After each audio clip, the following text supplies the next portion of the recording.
दुनिया में दो तरह के लोग होते हैं। एक वो जो कहीं जाते हैं और कहते हैं देखिए मैं आ गया, और दूसरे वो जो जब कहीं जाते हैं तो लोग कहते हैं देखिए वो आ गया। हम में से अधिकतर लोग खुद को दूसरे प्रकार के लोगों के समूह में देखना चाहते हैं, लेकिन क्या कारण है कि अधिकतर लोग जीवन भर अपनी पहचान नहीं बना पाते, अपनी बात नहीं रख पाते या किसी को प्रभावित नहीं कर पाते। जनसंख्या का एक बड़ा हिस्सा इसे अपनी बदकिस्मती समझकर स्वीकार कर लेता है और जीवन भर किसी और के दिखाए रास्तों पर चलता रहता है। आपने अपने आसपास अक्सर ऐसे लोगों को देखा होगा जो आपसे अधिक बुद्धिमान ना होने के बावजूद अपनी जिंदगी में आम लोगों से काफी बेहतर करते हैं। उन्हें देखकर आप ये विचार करने पर मजबूर हो जाते होंगे कि आखिरकार ऐसी क्या चीज है जो उन्हें इतना सफल बनाती है, और सबसे महत्वपूर्ण बात, क्या उस कला को आप भी अपने अंदर ला सकते हैं। आपको बता दें कि उन सफल लोगों के पास लोगों के दिलों को जीतने की कला है। सफलता के चरम पर ये लोग अकेले नहीं पहुंचे हैं, उन्होंने हर मोड़ पर लोगों को अपनी बातों से प्रभावित किया है और उनका विश्वास जीता है। आपको ये जानकर बेहद हैरानी होगी कि ये कला हर कोई सीख सकता है और अपने आप को सफलता के शिखर पर पा सकता है। इसके लिए आपको कुछ बातों को अपने जीवन में उतारना होगा। इन बातों को अपनाकर आप लोगों को प्रभावित करने में महारत हासिल कर पाएंगे। अधिकतर लोग जीवन भर इस कला को सीखने के लिए कई लोगों से सलाहें लेते हैं, लेकिन बिना किसी अनुभवी व्यक्ति के वो अक्सर इसे सीखने में नाकामयाब रहते हैं। मगर अब ये तरकीब सिर्फ चंद लोगों तक ही सीमित नहीं रहने वाली है। विश्व प्रसिद्ध लेखिका लायल लाउंस की ऐसी किताब जिसे पढ़ने के बाद आपको ऐसे शानदार तरीकों के बारे में जानकारी मिलेगी जिनसे आप हर व्यक्ति को प्रभावित कर पाएंगे। तो चलिए आपको ले चलते हैं how to talk to anyone 92 little tricks for big success in relationships summary के सफर पर। इस किताब में दिया गया हर तरीका आम लोगों के जीवन से जुड़ा है, जिसके कारण आपको उन्हें व्यवहारिक तौर पर अपनाने में काफी आसानी होगी और इसके साथ आप अपनी जिंदगी का एक शानदार नया अध्याय शुरू कर सकते हैं। हम अक्सर अपने आसपास ऐसे लोगों को देखते हैं जो बिना बोले ही अपनी बातें कह देते हैं। वो किस बात से सहमत हैं और किस से नहीं, इसके लिए उन्हें बोलने की कोई आवश्यकता ही नहीं पड़ती। वो अपनी आंखों और शरीर के हाव भाव से ही अपनी बातें लोगों के सामने रख देते हैं। हमें कई बार ये अंदाजा नहीं होता कि लोग हमें किस नजरिए से देखते होंगे। लेखिका लायल लाउंस के एक कार्टूनिस्ट दोस्त हैं रॉबर्ट, जो प्रसिद्ध पत्रिकाओं के लिए भावों से भरे कार्टून बनाते हैं। रॉबर्ट की एक खास आदत ये है कि वो जब भी किसी क्लब जैसी जगहों पर बैठे होते हैं तब अपने आसपास बैठे अनजान लोगों के चित्र बनाकर उन्हें भेंट करते हैं। खास बात तो ये है कि वो ऐसा करते समय उन लोगों को बताते नहीं है कि वो उनका चित्र बना रहे हैं। चित्र पूरा होने के बाद जब रॉबर्ट उन व्यक्तियों को उनका चित्र देते हैं तो अक्सर लोग हैरान होकर कहते हैं नहीं, इस तस्वीर में बनाया गया व्यक्ति वो नहीं है। उसी क्षण उनके आसपास लोग कहते हैं नहीं, ये तुम ही हो। आखिरकार क्यों? बाकी लोगों ने किसी व्यक्ति के चित्र को ज्यादा सटीक पाया, सिवाय खुद उस व्यक्ति के जिसका चित्र रॉबर्ट ने बनाया था। ऐसा इसलिए हुआ क्योंकि उस व्यक्ति ने हमेशा खुद को अलग दृष्टिकोण से देखा है। जब रॉबर्ट ने उन लोगों को कागज पर उतारा तो उन व्यक्तियों को यह यकीन नहीं हुआ कि वो लोगों के सामने इस तरह का दिखता है। लेखिका ने जब रॉबर्ट से पूछा कि वो कैसे लोगों के भीतर छुपे उनके वास्तविक भावों को कागज पर उतार लेते हैं, तो उनका जवाब था, मैं सिर्फ उन्हें ध्यान से देखता हूं, इसके सिवाय और कुछ भी नहीं। लेखिका को यह जवाब इतना रास नहीं आया। उन्होंने रॉबर्ट से फिर से पूछा कि यदि किसी व्यक्ति को किसी आकर्षक और बुद्धिमान व्यक्ति का चित्र बनाना है तो वो क्या करेगा। रॉबर्ट ने जवाब दिया कि ऐसा व्यक्ति हमेशा नजर से नजर मिलाकर बात करेगा। वो आत्मविश्वास से भरा होगा और उसके मुस्कुराने का अंदाज भी लोगों को प्रभावित करने वाला होगा। शानदार व्यक्तित्व के 9 नियम। लेखिका की एक और मित्र है कैरन, जो एक फर्नीचर डिजाइन कंपनी में काफी अच्छे पद पर काम करती हैं। कैरन अपनी कंपनी के सबसे महत्वपूर्ण कर्मचारियों में से एक हैं और कंपनी में उसकी अपने साथी कर्मचारियों के बीच काफी अच्छी पहचान है। लेकिन कैरन की एक शिकायत है कि जब वो अपनी कंपनी से बाहर कहीं होती है तो वो खुद को बिल्कुल अकेला महसूस करती है। उसे समझ नहीं आ रहा था कि वो कैसे इस भीड़ में अपनी एक विशेष पहचान बनाए। आपको बता दें कि कैरन अकेली नहीं है जो इस चीज को अनुभव करती है, बल्कि अधिकतर लोग आज इसी समस्या से जूझ रहे हैं। मगर क्या इसका कोई समाधान है? किस प्रकार हम सैकड़ों की भीड़ में अपना एक अलग स्थान बना सकते हैं? और कैसे हम अपनी सकारात्मक छाप अपने आसपास के लोगों पर छोड़ सकते हैं। हो सकता है ये काम आपको बाहर से देखने पर बेहद मुश्किल लगे, लेकिन यदि आप ठीक से देखेंगे तो पाएंगे कि ये काम हर व्यक्ति कर सकता है। उसे बस जरूरत है कि वो 9 बेहद जरूरी चीजों को ध्यान में रखे। इनमें सबसे ऊपर आती है आपकी मुस्कुराहट। जी हाँ, आपके पूरे व्यक्तित्व की शुरुआत ही आपकी मुस्कुराहट से होती है। इस मुस्कुराहट को यदि कोई बिना किसी संदर्भ को जाने इस्तेमाल करता है तो यही मुस्कुराहट उस व्यक्ति के व्यक्तित्व को रूखा बनाने में ज्यादा देर भी नहीं लगाती। इसके अलावा मुस्कुराहट केवल एक ही प्रकार की नहीं होती है। अलग अलग प्रकार के अवसरों पर आपको एक अलग मुस्कुराहट देनी होती है जो उस अवसर के संदर्भ में सटीक बैठती हो। अब आप सोच रहे होंगे कि क्या वाकई में मुस्कुराहटों के भी अलग अलग प्रकार होते हैं? आपकी मुस्कान वास्तविक या झूठी और प्रभावित करने वाली या मजाक उड़ाने वाली भी होती है। लेखिका के एक मित्र जिसका नाम मिसी है, वो अपनी खिलखिलाती हुई मुस्कुराहट से हर किसी का खूब मनोरंजन किया करती थी। अपने पिता के देहांत के बाद जब मिसी ने उनका कारोबार संभालने की ठानी, तब उसे कंपनी के ग्राहकों के साथ एक जरूरी मीटिंग करनी थी। लेखिका खुद भी उस मीटिंग में मिसी के साथ में थी। उन्हें मिसी को देखकर लगा कि कहीं उसकी मुस्कुराहट उन ग्राहकों को खलने न लग जाए। लेकिन जब मिसी ने मुस्कुराकर बोलना शुरू किया तो लेखिका के अलावा सभी लोग एकदम हैरान थे। मिसी की ये मुस्कान वो नहीं थी जो हर किसी का मनोरंजन किया करती थी, बल्कि एक बेहद सदी हुई मुस्कुराहट थी जो सामने वाले को आप पर भरोसा करने पर मजबूर कर देती है। मीटिंग के बाद सभी ग्राहक मिसी से बहुत प्रभावित हुए और ये मीटिंग मिसी के लिए बिल्कुल कामयाब रही। मीटिंग के बाद लेखिका से रहा नहीं गया और उन्होंने मिसी से पूछ ही लिया कि उसके व्यक्तित्व में आए इस शानदार बदलाव का कारण क्या है। मिसी ने जवाब दिया, मेरी मुस्कुराहट। मिसी ने बताया कि पहले उसकी मुस्कुराहट बेहद जल्दी उसके होठों पर आ जाती थी, जिससे लोग उसकी बातों पर हंसते थे, लेकिन कभी मिसी की बातों को गंभीरता से नहीं लेते थे। अब उसने अपनी मुस्कान को थोड़ा वक्त देकर अपने चेहरे पर लाना शुरू किया है, जिससे सामने वाले व्यक्ति को यकीन होता है कि हमारी मुस्कुराहट का वास्तव में क्या अर्थ है। तो दोस्तों, इसी घटना से हमारी पहली तकनीक निकलकर सामने आती है, और वो ये है कि आपको मुस्कुराते समय हमेशा थोड़ा समय लेना चाहिए। इससे सामने वाला व्यक्ति आपसे मुस्कुराने की उम्मीद करेगा और आपके मुस्कुराने को वाकई में आपकी खुशी के इजहार का तरीका समझेगा। जल्दबाजी में आई मुस्कुराहट आपके धैर्य में कमी का सूचक है, जिससे सामने वाला व्यक्ति आपकी बात को गंभीरता से नहीं लेगा। आंखों की करामात। Rule number 2। अक्सर जब लोग किसी से मिलते हैं तो वो अपनी आंखों पर ज्यादा ध्यान नहीं देते। हमारी आंखें वो जादुई अंग हैं जो सामने वाले व्यक्ति को बिना कोई शब्द कहे अपना मुरीद बना सकती है, मगर उसके लिए आपको इस जादुई अंग का उपयोग करना अच्छे से आना चाहिए। हमारी दूसरी जरूरी बात भी इन्हीं आंखों से ही जुड़ी हुई है, लेकिन आंखों के बारे में वो कौन सी खास बात है जो हमें जरूर जाननी चाहिए। एक बार लेखिका एक सेमिनार में भाषण दे रहे थे, जहां सैकड़ों की भीड़ होने के बावजूद उनकी नजर बार बार एक ही महिला पर जा रही थी। आखिर उस महिला में ऐसा क्या खास था जिसके कारण लेखिका बार बार उसे ही देखे जा रहे थे? दरअसल वो महिला पूरे सेमिनार के दौरान लेखिका को अपनी आंखों से निहार रही थी। इससे लेखिका को ये एहसास हुआ कि ये महिला उनके सेमिनार में काफी गहरी रुचि रखती है। इसी कारण सेमिनार के बाद लेखिका उस महिला से व्यक्तिगत रूप से मिलने गए और उनसे पूछा कि क्या वाकई में आपको मुझसे मिलना इतना पसंद आया?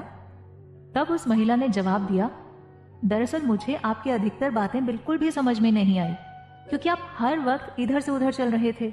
इस कारण मुझे आपके होंठ पढ़कर शब्द बनाने में काफी परेशानी हो रही थी, जिसके कारण मुझे आपको बेहद ध्यान से देखना पड़ रहा था।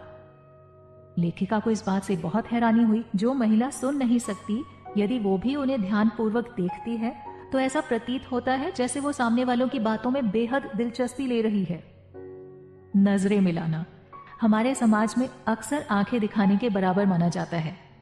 कई लोगों का ये मानना है कि किसी की आंखों में आंखें डालकर बात करने का अर्थ उस व्यक्ति से असम्मानपूर्वक तरीके से बात करने के बराबर है, मगर ये बात एकदम गलत है।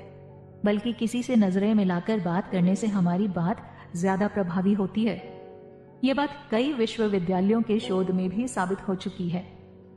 ऐसा ही एक शोध येल यूनिवर्सिटी के मनोवैज्ञानिकों ने भी किया है। उन्होंने लड़के और लड़कियों के कुछ जोड़ों को एक दूसरे से 2 मिनट बात करने के लिए कहा। ये सभी लोग एक दूसरे से बिल्कुल अनजान थे। इनमें से कुछ लोगों को यह कहा गया कि वो अपने सामने वाले व्यक्ति को पलक झपकाने पर ध्यान दें। वास्तव में ऐसा कहने का कारण ये था कि वो लोग अपने सामने खड़े व्यक्ति के साथ आई कांटेक्ट बना सकें।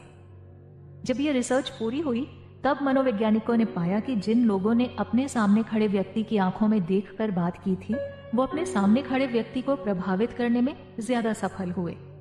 दूसरी ओर वो लोग जो आंखों से आंखें मिलाकर बात नहीं कर रहे थे, वो अपना प्रभाव इतना बेहतर नहीं बना पाए।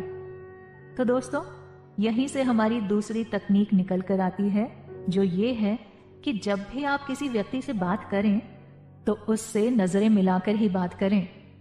इससे उस व्यक्ति को ये एहसास होगा कि आप उसकी बातों में बेहद दिलचस्पी ले रहे हैं और वो व्यक्ति आपसे बात करने में हमेशा उत्सुक रहेगा। नजरों से जुड़ी एक और खास बात है जो अक्सर कई लोग इस्तेमाल करते हैं।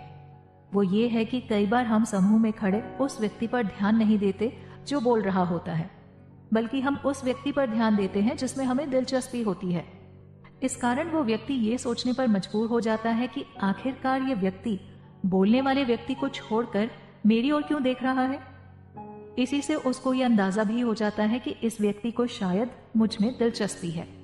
इस तरकीब का उपयोग कई बार पुलिस अपनी पूछताछ के दौरान भी करती है। इसमें जब भी कोई व्यक्ति अपना बयान दे रहा होता है, तब पुलिस उसके साथी लोगों के चेहरों की ओर देख रही होती है। पुलिस उसके साथियों के चेहरों पर आ रहे भावों को पढ़ने की कोशिश करती है, जिससे ये पता लगता है कि वो लोग अपने साथी के बयान पर क्या सोचते हैं। इस तरकीब को इस्तेमाल करने का सबसे आसान तरीका ये है कि आप जिस भी व्यक्ति में दिलचस्पी रखते हैं, उसे अपनी नजरों द्वारा विशेष आकर्षण का केंद्र बनाएं। इससे उस व्यक्ति को ये एहसास होता है कि वो आपके लिए कितना खास है। कैसे दिखें हर जगह एक विजेता। अपने जीवन के उस क्षण को याद कीजिए जब आप अपने दोस्तों के साथ एक कमरे में बैठे थे और यदि उस वक्त किसी ऐसे व्यक्ति ने कमरे में प्रवेश किया हो जिसके उस कमरे में आते ही आप सब लोग उसकी ओर ध्यान देने पर मजबूर हो गए। आखिर उस व्यक्ति में आपने ऐसा क्या देखा जो आप सब उसकी ओर ध्यान देने पर मजबूर हो गए। अब उस व्यक्ति के बारे में सोचिए जिसके आने या जाने से उस कमरे में बैठे किसी भी व्यक्ति पर कोई फर्क पड़ता।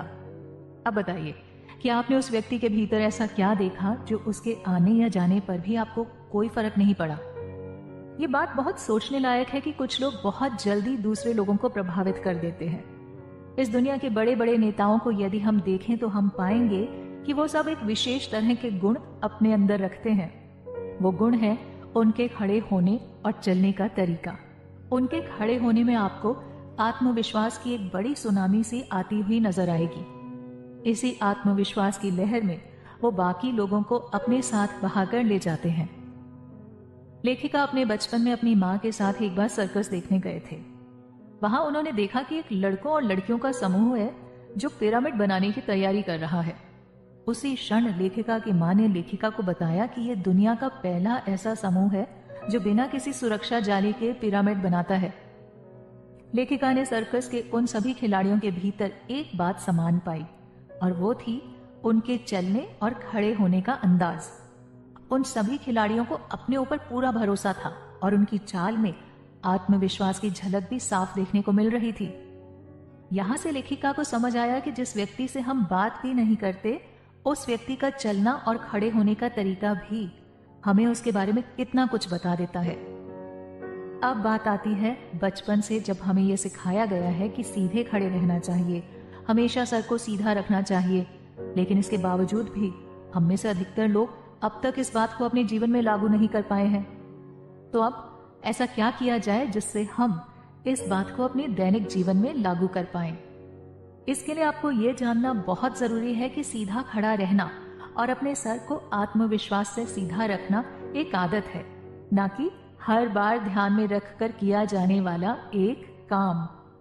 तो यहाँ हम आपको एक और महत्वपूर्ण सलाह देंगे जो आपके व्यक्तित्व को और प्रभावशाली बनाने में बहुत मददगार होगी। आत्मविश्वास से भरी इस चाल को पाने के लिए आप जब भी अपने घर के किसी भी दरवाजे के पास से गुजरें तो अपने दिमाग में ऐसा सोचिए कि इस दरवाजे पर आपके सर के थोड़ा ऊपर एक दांतों से पकड़ने का पैड रखा है। आपको इस पैड को अपने दांतों से पकड़ना है और ऐसा मानना है कि यह पैड आपको ऊपर की ओर खींच रहा है। इससे यह होगा कि आपको अपने सर को सीधा रखना आसान हो जाएगा और आपकी चाल में भी एक आत्मविश्वास की झलक दिखाई देने लगेगी। इस काम को आप कुछ दिनों तक जब भी किसी दरवाजे से गुजरें तो दोहराएं। कुछ ही दिनों के अंदर आप पाएंगे कि आप जब भी किसी कमरे में घुसेंगे तो अपने आप ही आपका सर सीधा होने लगेगा और आपके चलने के तरीके में भी एक सकारात्मक परिवर्तन नजर आएगा। उनके अंदर के बच्चे को पहचानें। Rule number 5। क्या आपने कभी किसी बच्चे को देखा है जो अपने माता पिता के पास भाग कर जाता है और उनके गले लग जाता है? मान लीजिए कि एक छोटा बच्चा है जिसने अपनी माँ को काफी समय बाद देखा है, तो आपको क्या लगता है कि उसकी पहली प्रतिक्रिया क्या होगी? वो जरूर अपनी माँ को देखते ही उसे गले लगाने की कोशिश करेगा। वैसे ही हम सब के अंदर भी एक ऐसा ही बच्चा है जो उन लोगों को करीब लाने की कोशिश करता है जो हमें सुरक्षित और खुश महसूस कराते हैं। अगर आप किसी व्यक्ति को वास्तव में प्रभावित करना चाहते हैं तो उसके लिए सबसे अच्छा तरीका ये होगा कि आप उनके अंदर के बच्चे को पहचानें और उसे खुश करें। अगर उनके अंदर का बालक मन आपसे खुश होता है तो वो व्यक्ति आपको अवश्य ही स्वीकार करेगा। लेखिका की एक दोस्त थी कार्ला, जिसका हाल ही में तलाक हुआ था। वो एक बड़ी कंपनी में काफी सम्मानित पद पर काम कर रही थी। कार्ला का व्यक्तित्व काफी आकर्षक था। एक बार लेखिका और कार्ला अपने एक दोस्त की पार्टी में बातें कर रहे थे। तब लेखिका ने यह गौर किया कि पार्टी में मौजूद कई युवक कार्ला की ओर काफी आकर्षित नजर आ रहे थे। उनमें से कुछ युवकों ने कार्ला की ओर देखकर एक मुस्कुराहट भी दी, लेकिन वापसी में कार्ला ने उनकी ओर बस एक औपचारिक मुस्कुराहट दी। थोड़ी देर बाद एक छोटा बच्चा कार्ला को हेलो बोलने आया, तो उस छोटे बच्चे को देखते ही कार्ला बेहद खुश हो गई और उसने बहुत खुशी के साथ उस बच्चे को हेलो कहा। कार्ला जब उस बच्चे से बात कर रही थी तब वो बहुत मुस्कुरा रही थी और उस बच्चे के साथ वो काफी अच्छा भी महसूस कर रही थी। लेखिका ने जब ये सब देखा तो उसने कार्ला से पूछा कि वो एक बार उनमें से किसी युवक के साथ भी ऐसे ही बात करने की कोशिश क्यों नहीं करती। इसके जवाब में कार्ला ने कहा कि वो ऐसा नहीं कर पाएंगी, लेकिन लेखिका के बार बार गुजारिश करने पर वो ऐसा करने के लिए मान गई। और थोड़े ही समय बाद जब एक युवक कार्ला की ओर देखकर मुस्कुराया तो इस बार कार्ला ने भी एक चमकती हुई मुस्कान के साथ उस युवक को हेलो कहा और उसे उनके साथ शामिल होने के लिए कहा। वो युवक तुरंत उन दोनों के साथ बातें करने के लिए राजी हो गया और थोड़े समय बाद लेखिका ने उन दोनों से विदा ली, लेकिन एक दूसरे की बातों में वो इतना खो गए थे कि लेखिका की अनुपस्थिति का उन्हें आभास तक नहीं हुआ। इस घटना को देखकर लेखिका ने यह समझ लिया कि यदि हम किसी व्यक्ति को प्रभावित करना चाहते हैं तो हमें हर व्यक्ति के अंदर के बच्चे को खुश करना होगा। हमारी अगली सलाह भी यही है कि यदि आप किसी बच्चे को प्रभावित करना चाहते हैं तो सबसे पहले ये देखें कि वो कौन सी चीजें हैं जो उनके बचपन में उन्हें खुश किया करती थी या जो उनके अंदर के बच्चे को पसंद आएगी। कैसे किसी को एक पुराने दोस्त की तरह महसूस कराएं। रूल नंबर 6 और 7। एक बड़ी प्रसिद्ध कहावत है कि लोगों को तब तक इस बात से फर्क नहीं पड़ता कि आप उनके बारे में कितना जानते हैं जब तक कि आप उन्हें यह महसूस कराते रहें कि आपको उनकी फिक्र है। ये बात तब एकदम सटीक बैठती है जब हम किसी नए व्यक्ति से मिलते हैं। आपको जानकर हैरानी होगी कि हमारा शरीर एक ऐसे प्रसारण स्टेशन की भांति काम करता है जो 24 घंटे लोगों को अलग अलग प्रकार के संदेश भेजता है। आपके हाव भाव से लोग ये अंदेशा लगाते हैं कि आप कैसा सोचते हैं और विशेष रूप से आप उनके बारे में क्या सोचते हैं। इससे पहले हमने आपको एक तरकीब बताई थी कि जिसमें हमने कहा था कि कैसे आप अपने शरीर को सीधा रखने की एक आदत से लोगों को प्रभावित कर सकते हैं। इस बार आपको उस आदत में एक और चीज जोड़नी है जिससे आपके शरीर के हर हिस्से की हलचल से ऐसा लगे जैसे आपको सामने वाले व्यक्ति की परवाह हो। जैसा कि आप सबको मालूम होगा कि जब हम किसी नए व्यक्ति से मिलते हैं तो हमारे दिमाग में हजारों प्रकार के विचार चलते रहते हैं।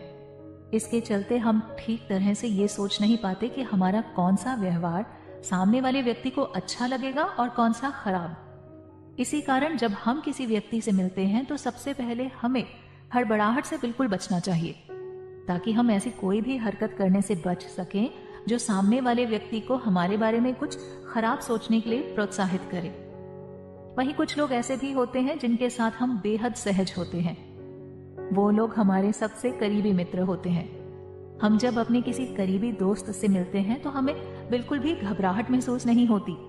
हम एकदम ध्यान से उनकी बातें सुनते हैं और बिना किसी हड़बड़ाहट के अपनी बात उन्हें कहते भी हैं।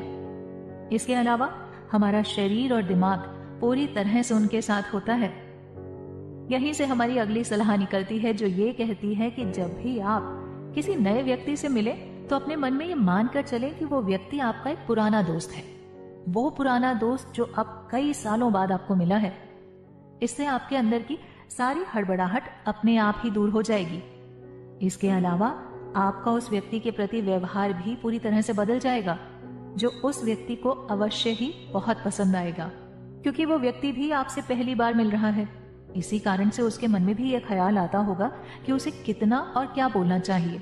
अगर आप सामने वाले व्यक्ति को ये एहसास करा देते हैं कि आप उनके करीबी दोस्त की तरह हैं, तो वो बहुत जल्द आपके करीब आ जाएंगे। स्वाभाविक है कि आप उस व्यक्ति को ऐसा नहीं बोल सकते कि वो आपका पुराना दोस्त है। अगर आप सामने वाले व्यक्ति को ये एहसास करा देते हैं कि आप उनके करीबी दोस्त की तरह हैं, तो वो बहुत जल्द आपके करीब आ जाएंगे। स्वाभाविक है कि आप उस व्यक्ति को ऐसा नहीं बोल सकते कि वो आपका पुराना दोस्त है, क्योंकि वो सच नहीं है। ये बात तो आपको केवल अपने दिमाग को बतानी है, जिसके बाद आपका दिमाग अपने आप ही ऐसे बर्ताव करने लगेगा जैसे वो व्यक्ति आपका एक पुराना दोस्त है। इसी के साथ आपके शरीर के हाव भाव भी बदलने लगेंगे और आप उस व्यक्ति के साथ और अधिक सहज महसूस करने लगेंगे। पुराने दोस्त होने की सलाह के बाद कुछ ऐसी चीजें हैं जो आपको ध्यान में रखनी है। अगर आप किसी के मन को जीत लेते हैं तो उसके बाद भी आपको खुद को एक विश्वास पात्र, बुद्धिमान और खुद पर भरोसा रखने वाले व्यक्ति की तरह आभास कराना होता है। हमारा अगला विषय इसी बात पर होगा कि कैसे हम लोगों के सामने एक विश्वास पात्र व्यक्ति के तौर पर उभर कर आ सकते हैं। लेखिका की एक दोस्त है जिसका नाम हेलेन है। हेलेन बड़ी बड़ी कंपनियों के लिए कर्मचारियों को नियुक्त करने का काम करती है। वो इस काम में इतनी माहिर है कि कई अंतर्राष्ट्रीय कंपनियां उसको उनके लिए कर्मचारी चुनने की जिम्मेदारी देती हैं। एक बार लेखिका ने उससे पूछा कि आखिरकार तुम में ऐसा क्या है जो तुम पहचान लेती हो कि कौन सा व्यक्ति इस कंपनी के लिए ठीक रहेगा और कौन सा नहीं। इसके जवाब में हेलेन ने कहा कि जब भी कोई उससे झूठ बोलता है तो उसे पता लग जाता है। लेखिका को यह बात बड़ी आश्चर्यजनक लगी, तो उन्होंने उससे पुनः पूछा कि उसे झूठ बोलने वाले व्यक्ति के बारे में कैसे पता लगता है। जवाब में हेलेन ने कहा कि कुछ दिनों पहले एक महिला उसके पास नौकरी के लिए आई थी। वो महिला बात करते वक्त हर समय उससे आंख से आंख मिलाकर बात कर रही थी। उसने अपनी बाई टांग को अपनी दाई टांग के ऊपर रखा था। आखिर में जब हेलेन ने उससे पूछा कि उसने अपनी पुरानी नौकरी क्यों छोड़ दी, तो उसने एक क्षण के लिए कोई जवाब नहीं दिया और उसके चेहरे के भाव भी पूरी तरह से बदल गए। अब उसने अपनी टांग को बाई टांग के ऊपर रख दिया। इससे हेलेन को यह अंदाजा हो गया कि वो महिला झूठ बोलने वाली है। उस महिला ने आगे कहा कि उसकी पिछली कंपनी में उसके आगे बढ़ने की ज्यादा संभावना नहीं थी। हेलेन ने उस महिला का झूठ पकड़ने के लिए उससे फिर से कुछ सामान्य सवाल पूछने शुरू कर दिए। सामान्य सवालों के शुरू होते ही महिला फिर से हेलेन के सामने सहज हो गई। थोड़ी देर बाद हेलेन ने दोबारा उस महिला से पूछा कि उन्हें ऐसा क्यों लगता है कि इस कंपनी के अंदर उन्हें और अधिक बेहतर अवसर मिलेंगे। अपनी पुरानी कंपनी की बात शुरू करते ही वो महिला एक बार फिर असहज हो गई और हेलेन से नजरें चुराने लगी। उसी से हेलेन को यह पता लग गया कि वो महिला उससे झूठ बोल रही है। बाद में हेलेन को पता लगा कि उस महिला की पुरानी कंपनी का बॉस काफी अकड़ू था और उसने एक छोटी सी बात के लिए उस महिला को नौकरी से निकाल दिया था। इससे हमें यह समझ आता है कि अक्सर जब हम लोगों से झूठ बोलते हैं तो उन्हें पता लग जाता है। हमारे हाव भाव अचानक बदलने लगते हैं, जिससे सामने वाले व्यक्ति को ऐसा आभास होने लगता है कि शायद ये व्यक्ति उनसे झूठ बोल रहा है। वहीं कई बार ऐसा भी होता है कि आप सच बोल रहे होते हैं, लेकिन आपके हाव भाव ऐसे होते हैं कि सामने वाले व्यक्ति को वो बात भी झूठी लगती है। अब हम जानेंगे कि हम कैसे ऐसी हरकतें करने से बच सकते हैं जिनसे हम सच बोलते समय एक झूठे व्यक्ति की तरह नजर ना आए। कई बार ऐसा होता है कि आप किसी गर्म कमरे में बैठे हैं और एक मीटिंग का हिस्सा है। गर्मी के चलते आपने अपनी शर्ट के कॉलर को थोड़ा ढीला कर दिया।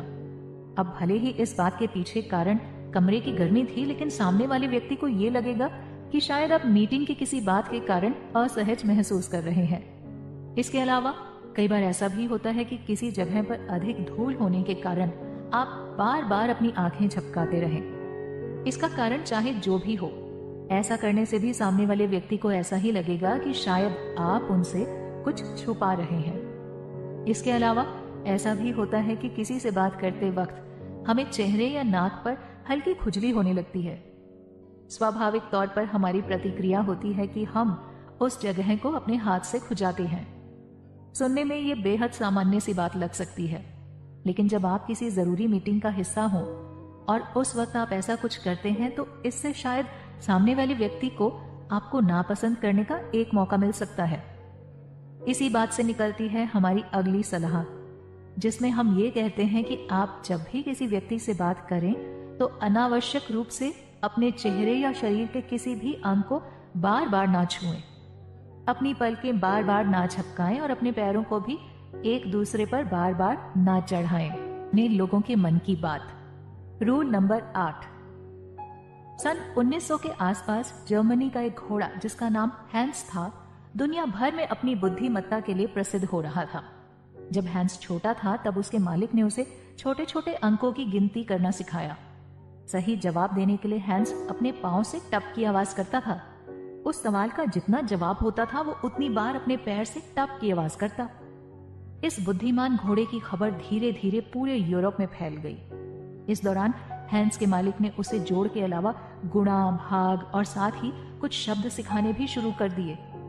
थोड़े ही समय में हैंस छोटे मोटे भूगोल और विज्ञान के सवालों के जवाब देने लगा। हैंस ये सब जवाब अपने पैर को जमीन पर मारकर टप की आवाज करके देता था। घोड़े के इस हुनर की खबर जब काफी तेजी से फैलने लगी तब दुनिया भर के बड़े बड़े वैज्ञानिक, पशु चिकित्सक और घोड़ों के जानकार इस घोड़े की जांच करने आए। जब उन्होंने उस घोड़े की जांच की तब भी उस घोड़े ने सभी सवालों के सही सही जवाब दिए। अब यह घोड़ा और भी अधिक प्रसिद्ध हो चुका था, इसीलिए अब उसे देखने के लिए हजारों की संख्या में लोग आने लगे। इस बार वैज्ञानिकों की एक बड़ी टीम इस घोड़े का परीक्षण करने आई।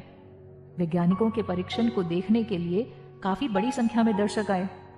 वैज्ञानिकों को लगा कि शायद घोड़े का मालिक कुछ चालबाजी करता है, इसीलिए उन्होंने उस मालिक को उस जगह से दूर भेज दिया और फिर एक एक करके सबने उस घोड़े से सवाल पूछे।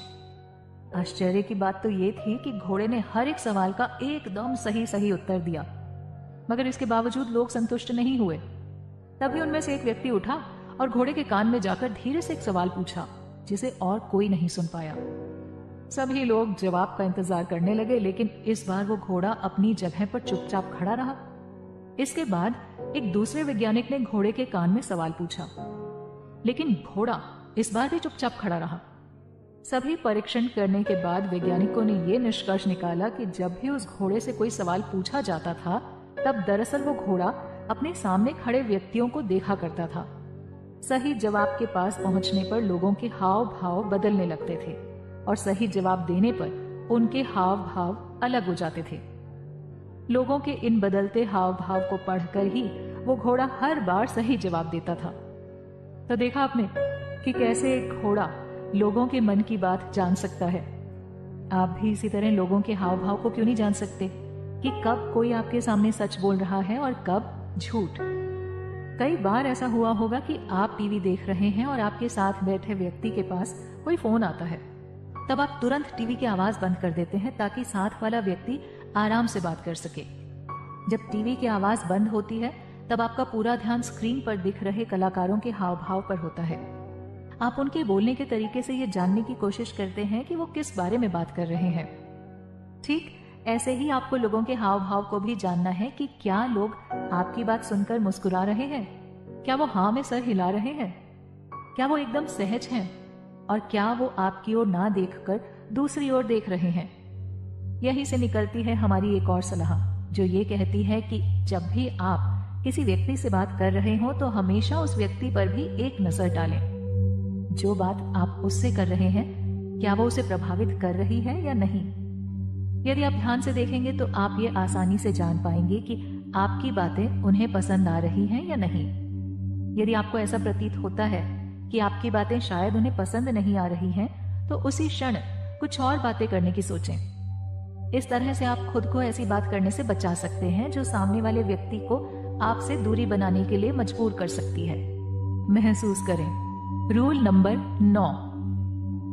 क्या आपने कभी किसी ऐसे क्रिकेट खिलाड़ी को देखा है जिसके ऊपर आखिरी गेंद में अपनी टीम को जिताने का दबाव होता है? आप क्या सोचते हैं कि वो खिलाड़ी उस क्षण क्या सोचता होगा? उस वक्त उस खिलाड़ी का दिमाग अपनी अधिकतम क्षमता के स्तर पर होता है। वो खिलाड़ी उस वक्त अपने आसपास चल रही हर छोटी से छोटी चीज के बारे में भी जानकारी रखता है। उसके कानों के पास से जा रही हवा की गति, सामने वाले गेंदबाज के चेहरे के हाव भाव, चाल, गति, इन सब पर उस बल्लेबाज की नजर होती है। ये परिस्थितियां ही ऐसी होती हैं कि उस खिलाड़ी के लिए कोई भी कदम उठाने से पहले उन्हें महसूस करना बेहद जरूरी हो जाता है। लेखिका का एक और दोस्त है रिचर्ड, जो लंबी मैराथन में हिस्सा लिया करता है। न्यूयॉर्क में होने वाली एक महत्वपूर्ण मैराथन के लिए रिचर्ड काफी समय से अभ्यास कर रहा था, मगर उस मैराथन के कुछ हफ्तों पहले ही एक चोट के कारण उसे अस्पताल में भर्ती होना पड़ा था। डॉक्टर ने उसे कुछ हफ्तों के लिए आराम करने को कहा और किसी भी प्रकार की हलचल करने से सख्त मना कर दिया। इसी कारण रिचर्ड मैराथन के 2 दिन पहले तक बिल्कुल भी चल नहीं पाए और इसीलिए वो मैराथन के लिए अपना अभ्यास पूरा नहीं कर पाए। उनके सभी दोस्तों ने, जिनमें खुद लेखिका भी शामिल थी, उन्हें मैराथन में हिस्सा ना लेने की सलाह दी, मगर इसके बावजूद रिचर्ड ने यह तय कर लिया था कि उन्हें इस मैराथन में हिस्सा लेना ही है। जब उनके दोस्तों ने उनसे कहा कि उन्होंने तो मैराथन की बिल्कुल भी तैयारी नहीं की है, तब जवाब में रिचर्ड ने कहा कि वो जब अस्पताल में भर्ती थे तो सिर्फ उनका शरीर बिस्तर पर लेटा हुआ था, मगर उनका दिमाग तब भी मैराथन की तैयारी कर रहा था। इसी कारण वो इस मैराथन के लिए पूरी तरह से तैयार हैं। ये बात सुनकर सबको बहुत हैरानी हुई, मगर जब मैराथन शुरू हुई तब रिचर्ड ने बेहद उम्दा प्रदर्शन किया। उन्होंने अपनी पिछली सभी मैराथन से भी बेहतर प्रदर्शन करके इस मैराथन को पूरा किया। और जब उनसे ये पूछा गया कि उन्होंने ये कार्य कैसे किया, तब उन्होंने जवाब दिया कि जब से उन्हें चोट लगी थी तभी से उन्होंने अपने दिमाग को इस मैराथन के लिए तैयार करना शुरू कर दिया था। दोस्तों, इसी बात से आती है हमारी अगली सलाह, और वो ये है कि किसी भी काम को करने से पहले आप उसे अपने दिमाग में अच्छे से सोचकर रख लें। आप उस कार्य को किस तरह से करने वाले हैं, इस चीज को आप बार बार अपने दिमाग में सोचें। इस प्रक्रिया को बार बार दोहराने से आपका दिमाग उस कार्य को करने का आदी हो जाएगा। आप हमेशा ये सोचें कि आप लोगों से बात करने में बेहद सहज हैं। आप हमेशा आत्मविश्वास के साथ चलते हैं और आप लोगों को बेहद ध्यान से देखते हैं। जब आप लगातार ये चीजें अपने दिमाग में सोचेंगे, तब आपका दिमाग थोड़े ही समय में इस चीज को अपना लेगा और फिर आपका शरीर भी इसके अनुसार ही कार्य करने लगेगा। हाय के बाद क्या कहें। Rule number 10। जिस प्रकार आपकी पहली झलक सामने वाले व्यक्ति की आंखों को प्रभावित करनी चाहिए, उसी प्रकार आपके पहले शब्द भी सामने वाले व्यक्ति के कानों को प्रभावित करने चाहिए। आपके पहले शब्द ही ये तय करते हैं कि सामने वाला व्यक्ति आपसे कितना और क्या बात करेगा। आपके यही शब्द ये भी तय करते हैं कि आप उन्हें अंदर ही अंदर क्या कहना चाहते हैं। इस तरह की कम समय की बातों को स्मॉल टॉक कहते हैं। स्मॉल टॉक सुनते ही ये पता चल जाता है कि इसमें बात केवल एक छोटे क्षण के लिए होती है, लेकिन आपको जानकर हैरानी होगी कि ये कम समय की बातचीत आपके बारे में काफी कुछ बता देती है। इससे पहले कि हम बताएं कि खुद को स्मॉल टॉक में बेहतर कैसे बनाएं, हम आपको ये बता देना चाहते हैं कि इस दुनिया के बुद्धिमान व्यक्तियों को हमेशा से ही स्मॉल टॉक से नफरत रही है। जब लेखिका ने फोर्ब्स के टॉप व्यक्तियों के बारे में जानने की कोशिश की, तब उन्हें पता चला कि उनमें से लगभग सभी लोगों को लंबी और गहरी बातें करना पसंद है। उनमें से बहुत कम लोग ऐसे थे जिन्हें लोगों के साथ स्मॉल टॉक करना पसंद था।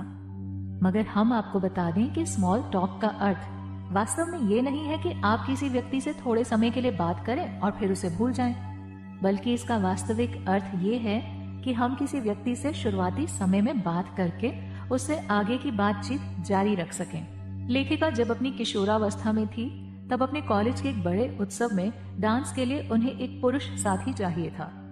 वहीं उनके साथ ही सभी लड़कियां एक एक लड़के को डांस के लिए चुन चुकी थी, लेकिन लेखिका की हिचकिचाहट के कारण वो डांस के लिए किसी से भी अपना साथी बनने के लिए नहीं पूछ पाई। धीरे धीरे समारोह का दिन नजदीक आने लगा, लेकिन लेखिका के साथ डांस करने वाला लड़का कोई नहीं था। आखिरकार उन्होंने समारोह से केवल 3 दिन पहले एक लड़के को फोन किया जिससे वो 1 साल पहले एक कैंप के दौरान मिली थी। फोन करने से पहले ही लेखिका ने अपने दिमाग में सोच कर रखा था कि उन्हें उस लड़के को डांस के लिए कैसे पूछना है। लड़के के फोन उठाते ही लेखिका ने कहा, हेलो, मेरा नाम लील है और हम पिछली गर्मियों में कैंप के दौरान मिले थे। स्कूल में हो रहे समारोह के लिए क्या तुम मेरे डांस पार्टनर बनोगे? इसके जवाब में उस लड़के ने बड़ी उत्सुकता से कहा, क्यों नहीं, मुझे बड़ी खुशी होगी, और सच कहूं तो मैं भी उस समारोह के लिए किसी डांस पार्टनर की तलाश में था। उस लड़के ने आगे कहा कि वो लेखिका को शाम को होने वाले समारोह के लिए उनके घर लेने आएगा। इसके बाद उस लड़के ने अपना नाम डॉनी बताया। डॉनी के साथ लेखिका की मुलाकात काफी अच्छी रही। डॉनी एक बेहद समझदार लड़का निकला जिसने लेखिका की छोटी छोटी बातों के बारे में पूरा ख्याल रखा। डॉनी दरअसल स्मॉल टॉक करने में काफी माहिर था। वो अपनी स्मॉल टॉक की तकनीकों से सामने वाले व्यक्ति को अपने साथ लंबा समय बिताने के लिए मजबूर कर देता था। अब तक हम आपको 9 जरूरी तकनीकें बता चुके हैं जिनसे आप लोगों को प्रभावित कर सकते हैं। अब हम आपको बताएंगे आगे की तकनीकें, और हमारी अगली तकनीक है कि कैसे आप भी स्मॉल टॉक की इन्हीं तकनीकों को सीखकर सामने वाले व्यक्ति को आसानी से प्रभावित कर सकते हैं। सबसे पहले तो आप ये जान लीजिए कि स्मॉल टॉक का मकसद क्या है। दरअसल स्मॉल टॉक के पीछे का कारण ये है कि इससे सामने वाले व्यक्ति को आपके प्रति एक सुरक्षित माहौल पैदा करने में सहायता होती है, जिससे वो व्यक्ति सहज भी महसूस करता है। जब आपके मुंह से पहले शब्द ही ऐसे निकलते हैं कि आपको सुनने वाला खुश हो जाए, तब इस बात के पूरे आसार होते हैं कि वो आपसे आगे भी बात करना चाहेगा। हमारी 10वीं तकनीक भी यही है कि जब भी आप किसी से बात करें तो बात करने से पहले एक बार सामने वाले व्यक्ति की मानसिक स्थिति के बारे में एक सामान्य सा अंदाजा लगा लें। ऐसा करके आप अपनी स्मॉल टॉक की शुरुआत किसी ऐसे विषय से कर सकते हैं जिसमें वो काफी रुचि दिखाए। एक शानदार व्यक्तित्व के मालिक कैसे बने। Rule number 11। एक बार लेखिका एक कॉमेडियन के शो में गई। वहां उन्होंने देखा कि वो कॉमेडियन बेहद उत्साह के साथ अपने दर्शकों से घुल मिल रहा था और लोग भी उसे काफी पसंद कर रहे थे। लेखिका ने जब उसकी स्क्रिप्ट देखी तो ये पाया कि उसकी स्क्रिप्ट काफी औसत थी। यहीं से लेखिका को यह समझ आया कि इस बात का कोई फर्क नहीं पड़ता कि आप क्या कहते हैं, बल्कि फर्क इस बात से पड़ता है कि आप अपनी बात कैसे कहते हैं। हमारे दिमाग में अक्सर यह सवाल आता है कि जब भी हम किसी से मिलें तो उससे ऐसी क्या बात करें कि वो हमसे मिलकर खुश हो जाए। इस सवाल का जवाब हम आपको एक उदाहरण के जरिए देंगे। एक बार एक जापानी युवक था जिसका नाम था हयाकावा। हयाकावा एक अमेरिकी रेलवे स्टेशन पर बैठा था। ये बात दूसरे विश्व युद्ध के समय की है, जब जापान ने अमेरिका पर हमला बोल दिया था। हयाकावा जिस प्लेटफॉर्म पर था उसी प्लेटफॉर्म पर एक अमेरिकी दंपत्ति अपने बच्चों के साथ थे। वो दंपत्ति और उनके बच्चे हयाकावा को जापानी होने के कारण संदेहास्पद नजरों से देख रहे थे। हयाकावा ये देखकर थोड़ा असहज तो हुआ, लेकिन उसने ठान लिया था कि वो इन लोगों से बात करके रहेगा। हयाकावा उस दंपत्ति के पास गया और बोला, इस ठंड में बच्चों के साथ सफर करना कितना मुश्किल होता होगा ना। इसके जवाब में उन बच्चों के पिता ने केवल हाँ में अपनी गर्दन हिलाई। हयाकावा ने उनसे आगे पूछा कि आपके बच्चे अपनी उम्र के हिसाब से थोड़े बड़े और मजबूत नजर आ रहे हैं। यह सुनकर वो व्यक्ति थोड़ा मुस्कुराने लगा।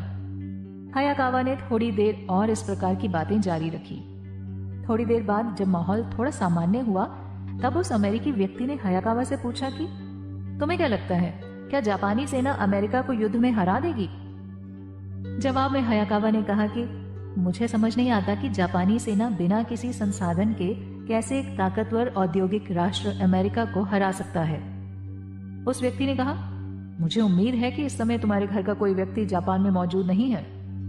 इसके जवाब में हयाकावा ने कहा कि मेरे माता पिता अभी भी जापान में ही हैं और मेरी उनसे बात भी नहीं हो पाती। अमेरिकी दंपत्ति को हयाकावा की ये बात सुनकर उसके मन में दया का भाव जाग उठा और थोड़ी देर बाद उन्होंने हयाकावा को अपने घर खाने के लिए आमंत्रित किया। तो देखा आपने कैसे हयाकावा ने उन लोगों को प्रभावित किया जो कुछ समय पहले तक उसे अपना सबसे बड़ा दुश्मन मान रहे थे। अगर हयाकावा अपनी बात को किसी और तरीके से कहता तो संभव था कि वो दंपत्ति उसके साथ बहस करने लगते।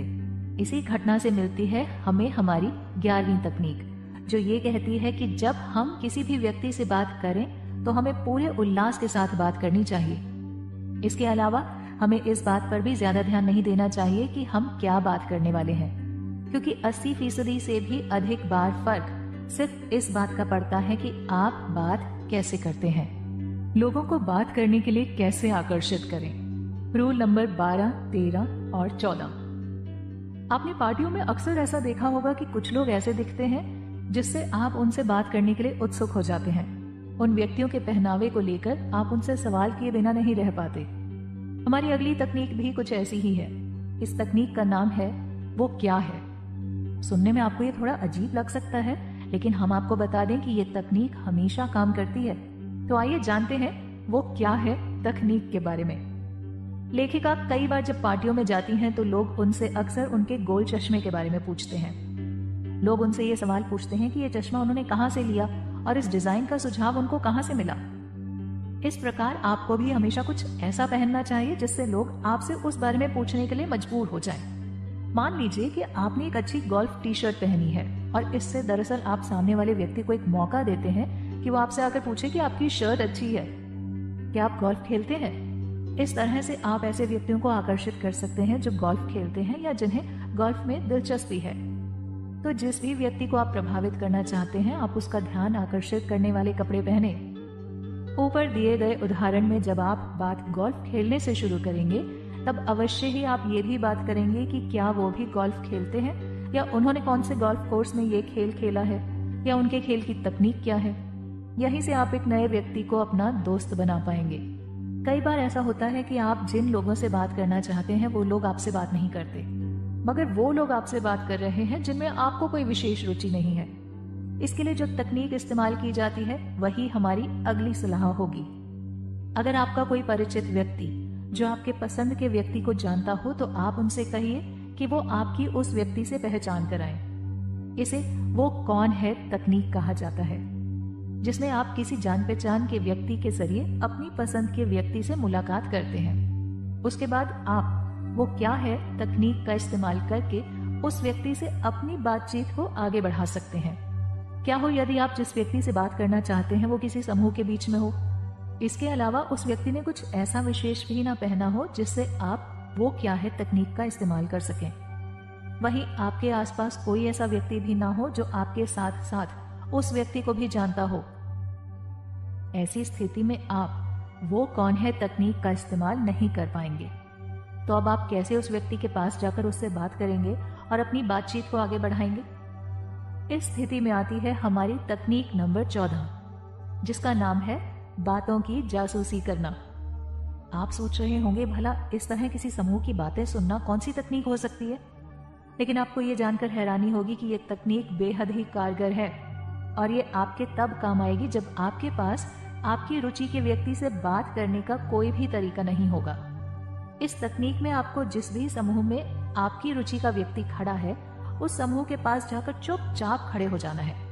इसके साथ ही आपको उनकी बातें सुनने की कोशिश करनी है और ये जानना है कि वो किस विषय पर बात कर रहे हैं। जैसे ही आपको कोई ऐसा विषय सुनाई दे जिसमें आप सहज महसूस करते हो, तब आप तुरंत उस समूह की ओर मुड़कर ये कहें कि माफ कीजिएगा, मैं खुद को आप लोगों की बातें सुनने से रोक नहीं पाया। दरअसल मुझे इस विषय में बहुत रुचि है जिसके बारे में आप सभी बात कर रहे थे। क्या हम इस बारे में और बात कर सकते हैं? इसी के साथ आप भी अब उस समूह का हिस्सा बन चुके हैं। अब आप अपनी रुचि के व्यक्ति के साथ समय व्यतीत करके उसके साथ अपनी बातचीत को आगे बढ़ा सकते हैं। उदाहरण के लिए ऐसा सोचें कि आप एक क्लब में किसी व्यक्ति से बेहद आकर्षित हो जाते हैं, लेकिन वो व्यक्ति एक समूह के साथ बैठा है। इस स्थिति में आप उस ग्रुप के पास जाकर खड़े हो जाएं और उनकी बातें सुनने की कोशिश करें। मान लीजिए कि वो लोग हिमालय पर ट्रैक पर जाने की बात कर रहे हैं। उसी क्षण आप ये कहकर उनके साथ बातचीत शुरू कर सकते हैं कि माफ कीजिएगा, मैं अपने आप को आपकी बातें सुनने से रोक नहीं पाया। दरअसल मैं भी कुछ दिनों में हिमालय पर ट्रैकिंग करने जाने का विचार कर रहा हूँ, तो यदि आप इससे संबंधित कुछ सुझाव देना चाहें तो मुझे बेहद खुशी होगी। इसी तरह आप लोगों की बातों की जासूसी करके उन तक पहुंचने का एक रास्ता निकाल सकते हैं जो कि बेहद आसान और कारगर साबित होगा। रूल नंबर 15, 16 और 17। जब कोई आपसे ये पूछता है कि आप कैसे हैं और क्या करते हैं, तो आपका जवाब क्या होता है? आमतौर पर लोग इस सवाल का जवाब आप 2 या अधिक से अधिक 3 शब्दों में देते हैं। जैसे यदि आप दिल्ली में रहते हैं और कोई आपसे पूछे कि आप कहाँ से हो, तो इसके जवाब में आप शायद ये कहेंगे कि जी मैं दिल्ली में रहता हूँ। इसी प्रकार का जवाब आप क्या करते हैं कि सवाल पर भी देते हैं। अब हम आपको बताते हैं कि हमारी अगली तकनीक जो ये कहती है कि यदि आपको सामने वाले व्यक्ति को वास्तव में प्रभावित करना है तो आपको इन दोनों ही सवालों के जवाबों को बदलने की सख्त आवश्यकता है। अब आप सोच रहे होंगे कि मेरे शहर का नाम पूछे जाने पर मैं भला और अतिरिक्त क्या जवाब सोच सकता हूं? तो परेशान मत होइए, क्योंकि हम आपको बताएंगे इन सवालों के ऐसे जवाब जो वाकई में बेहद दिलचस्प होंगे। इसके लिए सबसे पहले तो आपको अपने शहर या कस्बे के बारे में थोड़ी जानकारी इकट्ठी करनी होगी। जैसे आपका शहर किन चीजों के लिए मशहूर है, या आपके शहर में कौन कौन सी घूमने लायक जगहें हैं, या आपके शहर की क्या क्या विशेषताएं हैं। अब जब भी कोई आपसे पूछे कि आप कहाँ से हैं, तो अपने शहर का नाम बताने के साथ साथ आप उस शहर के बारे में कुछ और अतिरिक्त बातें भी जोड़ दीजिए। ये बातें क्या होंगी? ये इस बात पर निर्भर करता है कि सामने वाले व्यक्ति की किस क्षेत्र में रुचि है। मान लीजिए अगर कोई प्रकृति प्रेमी आपके बारे में पूछता है, तो उसे जवाब देते समय आपको अपने शहर के प्राकृतिक सौंदर्य को दर्शाने वाली विशेषताओं को उजागर करना है। उदाहरण के लिए मान लीजिए आप वॉशिंगटन में रहते हैं। अब यदि आपसे कोई पूछता है कि आप कहाँ से हैं, तो जवाब में आप बोलेंगे कि मैं वॉशिंगटन का रहने वाला हूँ, वो शहर जिसकी योजना भी उसी व्यक्ति ने बनाई थी जिसने फ्रांस की राजधानी पेरिस की बनाई थी। अब बात आती है जब आपसे कोई पूछता है कि आप क्या करते हैं। इस सवाल का जवाब हम अक्सर हमारे व्यवसाय या नौकरी के बारे में बताकर देते हैं। जैसे कि यदि कोई डॉक्टर है तो वो यही बताता है कि मैं एक डॉक्टर के तौर पर काम करता हूँ। मगर यदि आप अपनी पहचान इस तरह से लोगों को बताएंगे तो जल्द ही उनकी रुचि आपसे खत्म हो जाएगी। इसी तरह आपको यहाँ पर भी वैसी ही तकनीक का इस्तेमाल करना है जो आपने आप कहाँ से हो पूछने पर की थी।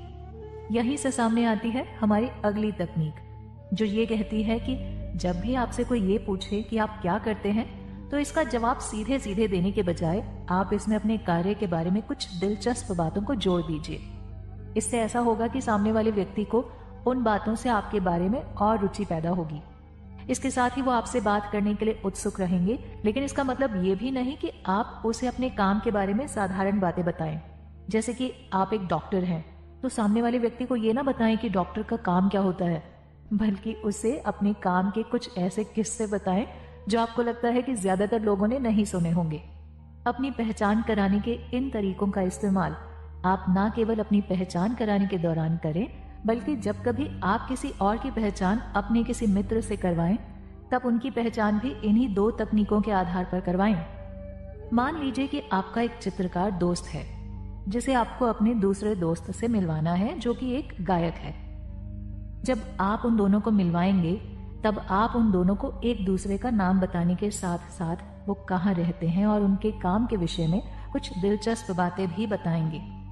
हालांकि इस तकनीक का असर आप पर नहीं दिखेगा, लेकिन इससे इन दोनों व्यक्तियों की नजर में आपकी छवि एक सभ्य व्यक्ति के तौर पर निकल कर आएगी। यही होगी हमारी 17वीं तकनीक, जिसके अनुसार आपको कभी भी किसी भी व्यक्ति की पहचान केवल उसका नाम बताकर नहीं करवानी चाहिए। इसमें आपको कुछ विशेष और दिलचस्प बातें भी जोड़नी चाहिए ताकि उन दोनों व्यक्तियों को आगे बात करने में सुविधा हो और दोनों ही व्यक्ति आपके इस व्यवहार से प्रभावित भी हो जाएं। कैसे एक रूखी बातचीत में फूकें जान। रूल नंबर 18, 19 और 20। कई बार आपके साथ ऐसा हुआ होगा कि आप एक समूह में बैठे हों और तब अचानक से सब लोग शांत हो गए हों, जैसे किसी के पास कुछ भी कहने के लिए नहीं हो। जब एक समूह में होते हैं तब तो इस स्थिति से निकलने के कई सारे तरीके हैं, लेकिन यदि आप अकेले किसी व्यक्ति से मिलने गए हैं और उस वक्त ऐसी परिस्थिति पैदा होती है तो वो आप दोनों को ही असहज कर देती है। यहीं से आती है हमारी 18वीं तकनीक कि कैसे आप एक रूखी बातचीत में नई जान फूंक सकते हैं। इस तकनीक में आपको ऐसा करना है कि आपको सामने वाले व्यक्ति की सभी बातों और शब्दों को एकदम ध्यान से सुनना है। इसके बाद यदि कोई विषय आपकी जान पहचान का हो, तब आप अपनी तरफ से भी उस विषय से जुड़ा अनुभव साझा कर सकते हैं। फिर भी मान लीजिए कि आपको उस विषय के बारे में कुछ भी नहीं पता, तब आप सामने वाले व्यक्ति से उस विषय के बारे में पूछें। इस तरह आप एक रुकी हुई बातचीत में नई जान फूंक सकते हैं। उदाहरण के तौर पर मान लीजिए कि यदि कोई आपसे कहता है कि उन्हें आइस हॉकी बेहद पसंद है। अब यदि आपको भी आइस हॉकी पसंद है तो आप उनके साथ अपने अनुभव साझा कर सकते हैं। लेकिन यदि आपको आइस हॉकी के बारे में ज्यादा जानकारी नहीं है, तब आप उनसे आइस हॉकी के बारे में सवाल पूछकर बातचीत को आगे बढ़ा सकते हैं। अब सवाल ये पैदा होता है कि इस बातचीत को जारी कैसे रखा जाए। तो इसके लिए हमारी अगली तकनीक आपके काम आएगी, जो ये कहती है कि जब भी आप किसी व्यक्ति से बात करें तो ऐसा सोचें कि कोई काल्पनिक स्पॉटलाइट आपके ऊपर है, और जब आप बोल रहे होंगे तब ये सोचिएगा कि ये स्पॉटलाइट आपके चेहरे पर है, और जब आपके सामने वाला व्यक्ति बोल रहा होगा तब सोचिए कि ये स्पॉटलाइट उसके चेहरे पर है। यदि स्पॉटलाइट आपके चेहरे पर अधिक समय तक रहती है तो ये मान कर चलिए कि उसकी रोशनी में सामने वाले व्यक्ति को आपका कहा कोई भी शब्द समझ नहीं आने वाला। इसीलिए आपकी कोशिश ये होनी चाहिए कि ये स्पॉटलाइट आपके चेहरे पर कम रहे और सामने वाले व्यक्ति के चेहरे पर ज्यादा। यहाँ हमारे कहने का ये मतलब है कि जब भी आप किसी से बात करें तो वो बातचीत केवल आपके इर्द गिर्द नहीं घूमनी चाहिए।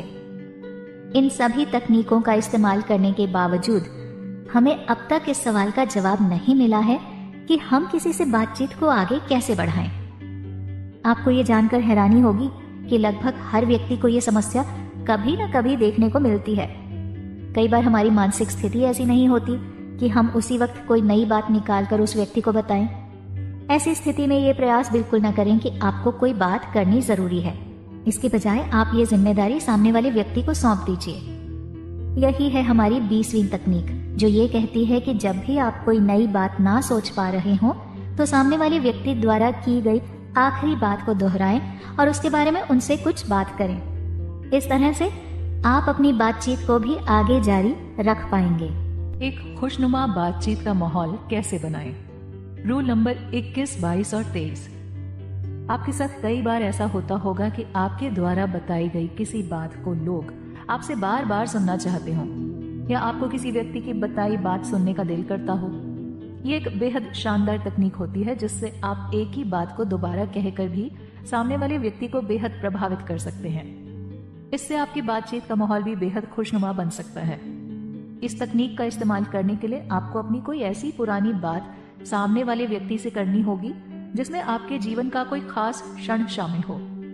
कहने का मतलब यह है कि जब भी आप किसी से इस तरह की बात करें तो एक बार ऐसा हुआ कहकर अपनी बात की शुरुआत करें और ऐसे ही अपनी बातचीत जारी रखें। ये चीजें ऐसी होती हैं कि सामने वाले का ध्यान बहुत जल्दी आकर्षित करती हैं, और यदि आपके पास वाकई में कोई दिलचस्प कहानी होती है जो आपके जीवन से जुड़ी है तो अवश्य ही यह सामने वाले व्यक्ति को और अधिक प्रभावित करेगी। इससे आपकी बातचीत को एक नई सकारात्मकता दिशा मिलेगी। आपके पास अगर अपनी खुद की कोई कहानी या पुरानी बात ना हो तो आप जिस समूह में बैठे हैं उसमें से किसी व्यक्ति को उनके जीवन की कोई बात याद दिलाकर उस घटना पर बात करनी शुरू कर दें। इसके लिए आपको अपने मित्रों से जुड़ी सभी प्रकार की घटनाओं और कहानियों के बारे में पता होना चाहिए। इस तकनीक को इस्तेमाल करते समय आप इस बात का ध्यान रखें कि कहानी में बताने वाले व्यक्ति की प्रशंसा होनी चाहिए। कोई भी व्यक्ति एक ऐसी कहानी नहीं बताना चाहेगा जिसमें उसको कोई नुकसान हुआ हो। इस तकनीक का एक फायदा और है कि जब वो व्यक्ति पूरे समूह को अपनी कहानी बताने में पूरी तरह से मशगूल हो जाए तब आप उस बातचीत को छोड़कर आसानी से जा सकते हैं। तो ये तकनीक आपके लिए किसी भी बातचीत को छोड़कर जाने में काफी मददगार साबित होगी। इस बातचीत के दौरान आपको हमेशा एक सकारात्मक दृष्टिकोण वाले व्यक्ति के तौर पर नजर आना चाहिए। हमारी 22वीं तकनीक इसी बारे में है, जो ये कहती है कि किसी के सामने यदि आपको एक सकारात्मक व्यक्ति के तौर पर उभर कर आना है तो ये काम आप 1 या 2 दिन में नहीं सीख सकते। इस तकनीक को सीखने के लिए आपको थोड़े धैर्य की आवश्यकता होगी। इस तकनीक के अनुसार एक सकारात्मक व्यक्ति हमेशा खुलकर लोगों से बात करता है और उसकी मुस्कुराहट भी खुलकर आती है।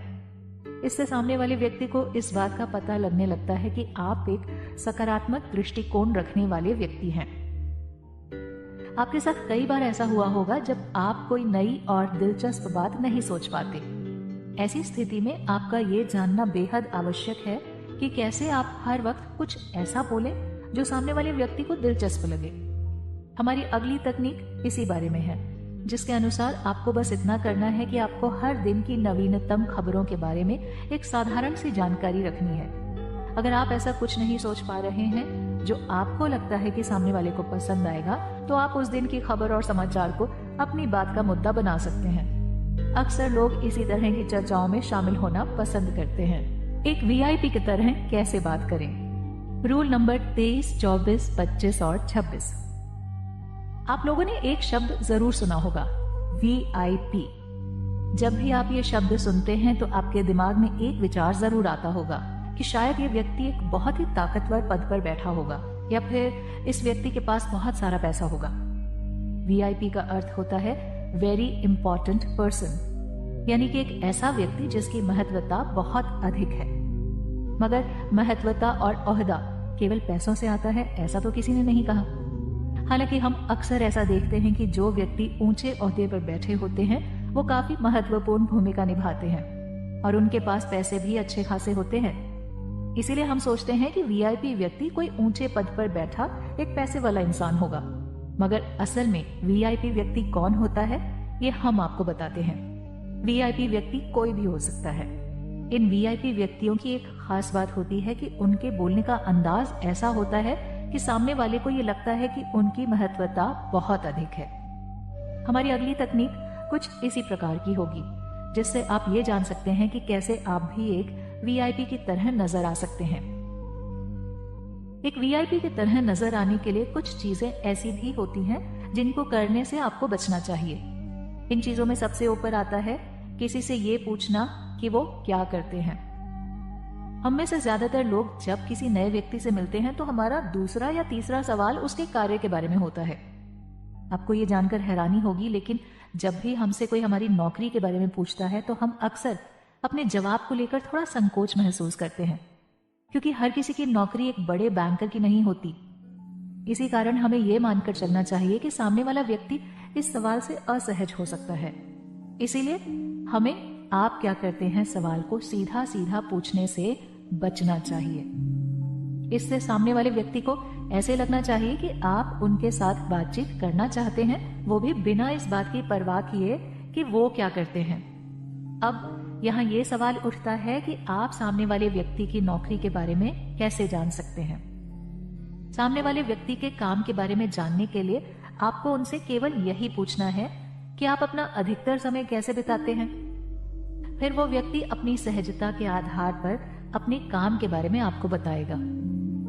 अब आप ये सोच रहे होंगे कि तब क्या करें जब कोई आपसे पूछे कि आप क्या करते हैं। तो ध्यान रखें कि उस वक्त भी आपको इसी सवाल का सीधा सीधा जवाब नहीं देना है। उस स्थिति में हमारी 25वीं तकनीक आपके काम आएगी। हमारी 25वीं तकनीक ये कहती है कि जब भी आपसे कोई ये पूछे कि आप क्या काम करते हैं, तो जवाब देने से पहले आप अपने आप से ये सवाल करें कि उस व्यक्ति को आप में क्या दिलचस्पी हो सकती है। क्या वो आपके साथ व्यापार करना चाहता है? क्या वो आपका दोस्त बनना चाहता है? या क्या वो आपका बॉयफ्रेंड या गर्लफ्रेंड बनना चाहता है? इस आधार पर आप अपना एक छोटा रिज्यूमे हमेशा अपने दिमाग में तैयार रखें और उसके आधार पर ही उन्हें जवाब दें। अगर वो व्यक्ति बस एक साधारण सा व्यक्ति है जो मात्र आपसे जान पहचान करना चाहता है, तो आप हमारी पहले की बताई गई तकनीक का इस्तेमाल एक वीआईपी की तरह बनने के लिए एक चीज और है जो आपके लिए काफी ज्यादा महत्वपूर्ण है। वो चीज है आपके अंदर की स्मार्टनेस। लोग हमें अक्सर हम जितने स्मार्ट होते हैं उतना ही देख पाते हैं, लेकिन एक तकनीक ऐसी भी है जिससे आप जितने स्मार्ट हैं उससे भी अधिक स्मार्ट आप लोगों को देख सकते हैं। इस तकनीक के अनुसार आप अपनी बोलचाल में इस्तेमाल होने वाले शब्दों को थोड़ा बदलिए। ये एक सोची समझी बात है कि जिस व्यक्ति के पास शब्दों का संग्रह अधिक बड़ा होता है वो व्यक्ति अक्सर एक बुद्धिमान व्यक्ति के तौर पर देखा जाता है। इसी कारण आप आमतौर पर जो भी शब्द इस्तेमाल करते हैं उन्हें आप दूसरे व अलग शब्दों से बदलने की कोशिश कीजिए। इससे थोड़े ही दिनों में आप इन शब्दों पर भी महारत हासिल कर लेंगे और जब अगली बार आप ये शब्द इस्तेमाल करेंगे तब आप एक बेहद स्मार्ट व्यक्ति के तौर पर उभर कर आएंगे। उतावलेपन से कैसे बचें? रूल नंबर 27, 28 और 29। उस इंसान के साथ अपनी पहली मुलाकात को याद कीजिए जिसके साथ आपकी कई आदतें मिलती हों। जब भी आप ये सुनते हैं कि सामने वाला व्यक्ति भी आपकी तरह ही सोचता है या आपसे मिलती जुलती पसंद रखता है, तो आप उनके साथ खुलकर बात करने के लिए उतावले हो जाते हैं और सामने वाले व्यक्ति को ये बताने लगते हैं कि कैसे आप दोनों बिल्कुल एक जैसे हैं। ये उतावलापन सामने वाले व्यक्ति को ऐसा एहसास दिलाता है कि आप अकेले और बिना कोई दोस्त वाले व्यक्ति हैं। इसीलिए इस बात के पूरे आसार हैं कि वो आप में ज्यादा दिलचस्पी ना ले। इसी कारण हमें ये सीखना जरूरी है कि हम कैसे इस उतावलेपन की आदत को दूर करें। हमारी अगली तकनीक आपको यही सिखाएगी कि आप कैसे अपने उतावलेपन की आदत को दूर कर सकते हैं। जब भी आपको कोई ऐसा व्यक्ति मिले जो आपसे काफी मिलता जुलता हो, तब आप तेजी से किसी भी निष्कर्ष पर ना पहुंचे। अपनी हर आदत को धीरे धीरे उनके सामने लाएं। जितना आप उनको अपनी आदतें बताने के लिए इंतजार करवाएंगे, उतना ही आप एक आत्मविश्वासी व्यक्ति के तौर पर उभर कर आएंगे। इसके बाद आप एक और परिस्थिति के बारे में विचार कीजिए जहां आपको सामने वाले व्यक्ति से सम्मान और प्रेम की आवश्यकता है, जो हम सबको होती है। तो क्या ऐसी भी कोई तकनीक है जिससे आप सामने वाले व्यक्ति का प्रेम या आदर हासिल कर सकते हैं? इसके लिए आपको बस एक साधारण सी बात ध्यान में रखनी है कि जब भी आप किसी से बात करें तो हमेशा बातचीत की शुरुआत सामने वाले व्यक्ति के बारे में बात करके करें, ना कि खुद के बारे में। इसका कारण ये है कि हम जब भी किसी व्यक्ति को ये बताते हैं कि हमारे मन में उनके प्रति कितना सम्मान है, तो वो अपने आप ही हमें सम्मान देता है। अब जब आप इतनी सारी तकनीकें सीख चुके हैं, तो ऐसा संभव है कि लोग ये देखने लगें कि आप हर व्यक्ति से इतनी ही गर्मजोशी के साथ मुस्कुरा कर बात करते हैं। इसका असर ये भी हो सकता है कि लोग ये समझना बंद कर दें कि आप उन्हें अपने लिए एक विशेष व्यक्ति मानते हैं। हमारी अगली तकनीक आपको ये सिखाएगी कि कैसे लोगों को ये महसूस करवाएं कि वो एक खास व्यक्ति हैं। आप जब भी किसी व्यक्ति से मिले तो उस व्यक्ति के लिए एक विशेष प्रकार की मुस्कुराहट अपने दिमाग में सोच कर रखें। जो व्यक्ति आपके लिए जितना खास है, उसे उसी प्रकार की मुस्कुराहट दें। हर जगह पर एक ही तरह से मुस्कुराना आपकी मुस्कुराहट को लोगों के लिए झूठा साबित कर सकता है। इसलिए जो लोग आपके बहुत करीब हैं, उनको एक विशेष मुस्कुराहट दें, ताकि उन्हें ये एहसास हो कि वो आपके जीवन में एक विशेष स्थान रखते हैं। किसी के सामने बेवकूफ दिखने से कैसे बचें? रूल नंबर 30 से 33। कई बार हम बातचीत करते करते ये भूल जाते हैं कि वो कौन सी बातें हैं जो हमें एक बेवकूफ की तरह प्रदर्शित कर सकती हैं। इसी कारण हम जब भी कुछ बोलते हैं तो हमें इस बात का पूरा ध्यान रखना चाहिए कि कहीं ये बात हमें एक बेवकूफ की तरह तो नहीं दिखाएगी। हमारी तीसरी तकनीक आपको यही सिखाएगी कि कैसे आप बेवकूफी भरी बातें करने से खुद को बचा सकते हैं। इस तकनीक में बस एक छोटी सी बात है जो आपको ध्यान में रखनी है, और वो ये है कि जब भी आप किसी व्यक्ति से मिलें तो ऐसे वाक्यों का इस्तेमाल ना करें जो बेहद अधिक इस्तेमाल किए जाते हैं। इन वाक्यों को बार बार इस्तेमाल किए जाने पर आप एक ऐसे व्यक्ति के तौर पर उभर कर आएंगे जिसे सोचने का संयम नहीं है, और सामने वाला व्यक्ति आपको बेवकूफ समझने लगेगा। खुद को बेवकूफी करने से बचाने के बाद अब बारी है खुद को एक प्रेरणादायक वक्ता की तरह प्रदर्शित करने की। हमारी अगली तकनीक आपको ये सिखाएगी कि कैसे आप एक प्रेरणादायक वक्ता की तकनीकों का इस्तेमाल करके खुद को एक बेहतरीन व्यक्ति के तौर पर प्रदर्शित कर सकते हैं। इसके लिए आपको ये ध्यान रखना है कि जब भी आप कोई बात कहें तो उस बात का संदर्भ सबसे मिलता जुलता होना चाहिए। वो बात एक बुद्धिमत्तापूर्ण बात होनी चाहिए जिसमें थोड़ी लय, और यदि माहौल अच्छा हो तो बाद में थोड़ा मजाकिया अंदाज भी लाया जा सकता है। इस तकनीक के साथ आप अपनी बात को उतनी ही आसानी से लोगों के दिमाग तक पहुंचा सकते हैं जैसे एक प्रेरणादायक वक्ता अपने श्रोताओं तक अपनी बात पहुंचाता है। बेवकूफी भरी एक और बड़ी गलती जो अक्सर लोग करते हैं वो ये है कि अक्सर लोग शब्दों के जाल में फंस जाते हैं। वो कई बार सामने वाले व्यक्ति को नाराज ना करने के लिए शब्दों के साथ हेरा फेरी करने की कोशिश करते हैं, जो अपने आप में एक बेहद गलत निर्णय है। बेवकूफी करने से बचने के लिए आपको हमेशा जो शब्द आपके दिमाग में होते हैं उन्हें कहने की क्षमता रखनी चाहिए। ऐसे व्यक्ति भले ही एक बार के लिए किसी को अकड़ू नजर आएंगे, लेकिन धीरे धीरे लोग ये समझ जाएंगे कि वास्तव में आप अपनी जगह पर सही है। इस तकनीक से आप अपने जीवन की कई सारी गैर जरूरी समस्याओं से बच सकते हैं।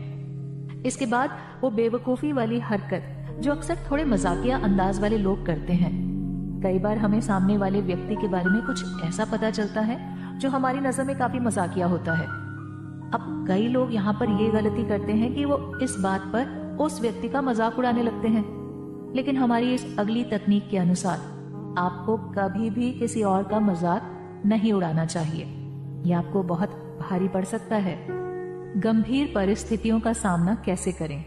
रूल नंबर 34 से 37। ऐसा नहीं हो सकता कि आपकी हर बातचीत एक खुशनुमा बातचीत हो। कई बार ऐसा हो सकता है कि आपको किसी को कोई बुरी खबर भी देनी पड़ जाए। उस वक्त जाने अनजाने में कई बार ऐसा होता है कि हम उस तरह से व्यवहार नहीं करते जैसा सामने वाला व्यक्ति हमसे उम्मीद करता है। उदाहरण के लिए, यदि आपको किसी को कोई बुरी खबर देनी हो और आप अगर ये खबर उस व्यक्ति को मुस्कुराते हुए दें, तो अवश्य ही वो व्यक्ति आपके बारे में अच्छा नहीं सोचेगा। हमारी अगली तकनीक यही बताती है कि जब भी आप किसी को कोई बात बोलें, तो उस वक्त अपने मूड को दरकिनार कर उस खबर को सुनकर सामने वाले व्यक्ति की क्या प्रतिक्रिया होगी, उस आधार पर अपने चेहरे के भाव और अपना व्यवहार रखें। खराब परिस्थिति की सूची में एक ऐसी स्थिति भी है जहां कोई आपको बार बार एक ही प्रकार का सवाल पूछकर परेशान करता है।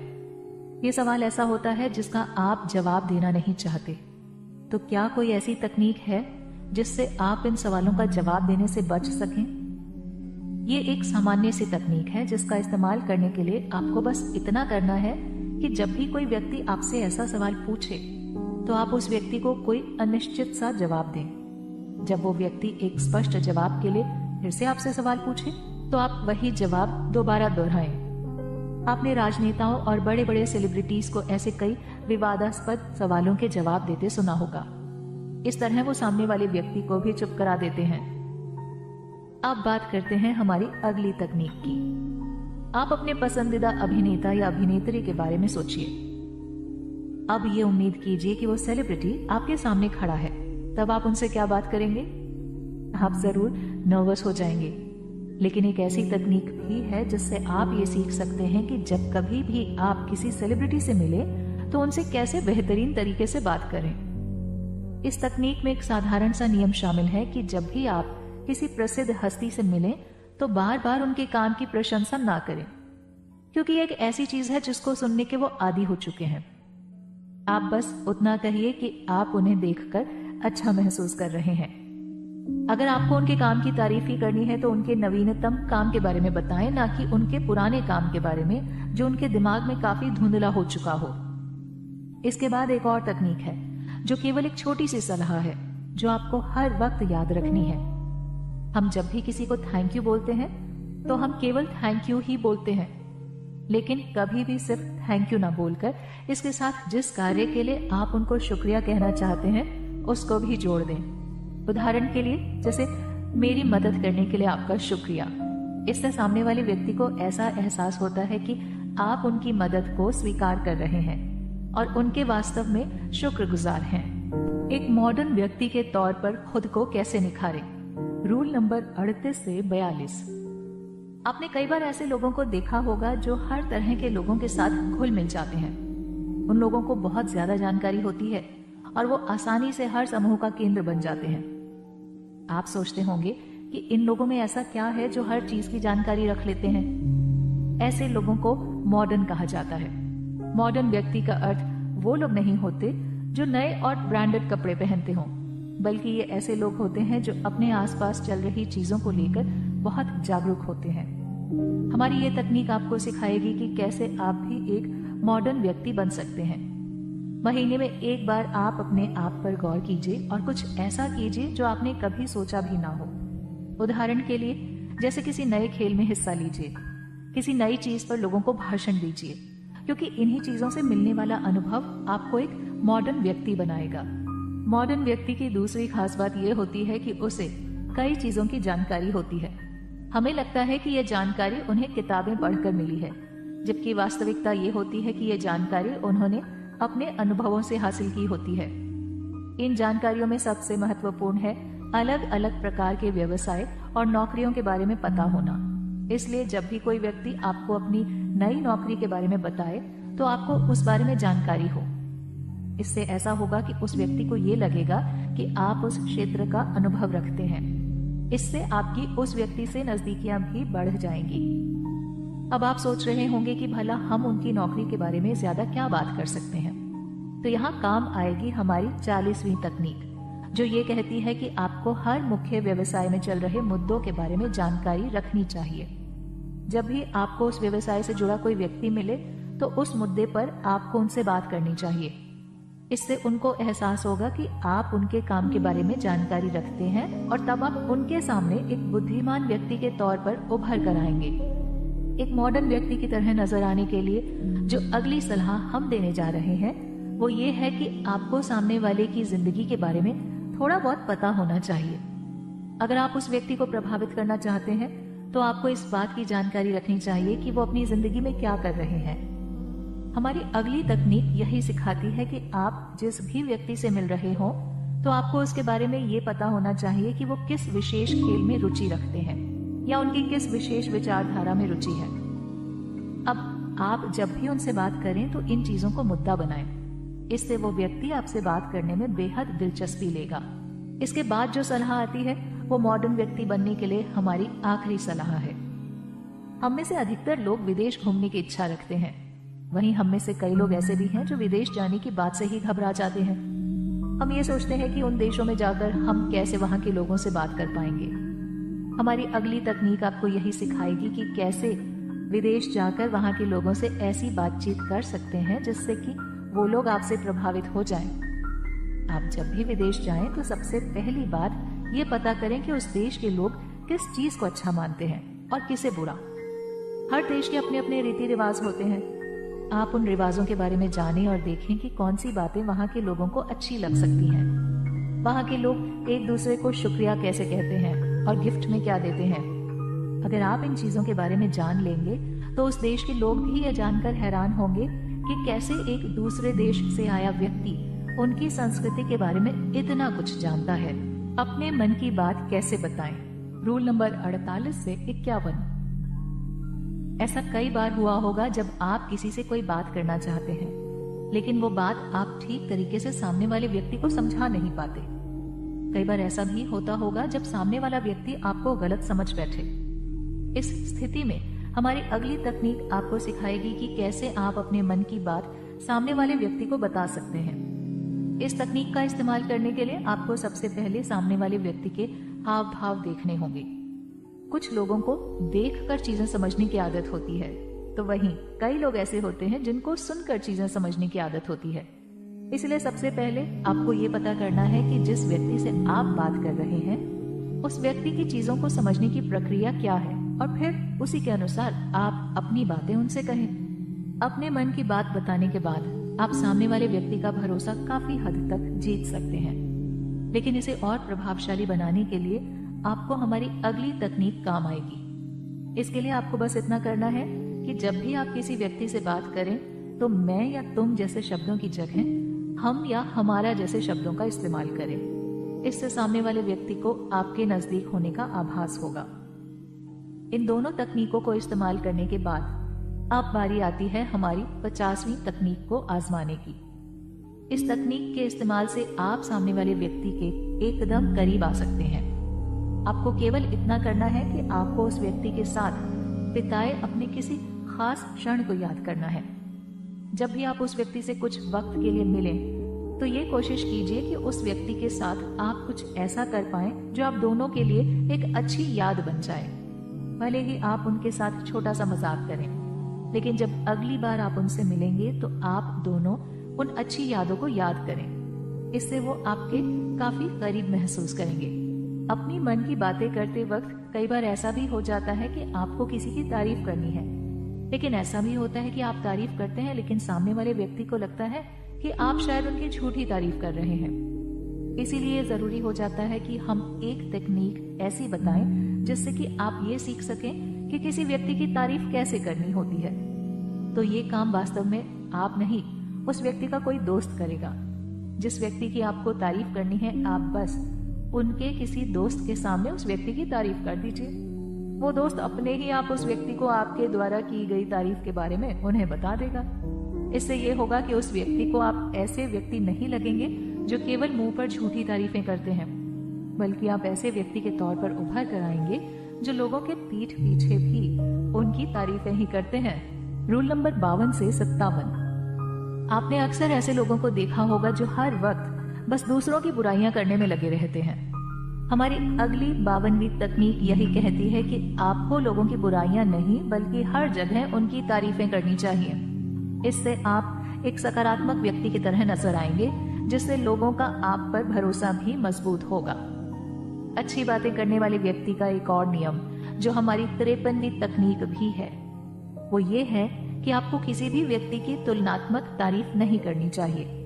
उदाहरण के लिए, यदि आप किसी लड़की से कहते हैं कि उसका रंग सांवला होने के बावजूद भी वो सुंदर दिखती है, अब यहाँ आपको ऐसा लग रहा होगा कि आपने उस लड़की की तारीफ की है, मगर वास्तव में ये बात लोगों को बेहद बुरी लगने वाली होती है।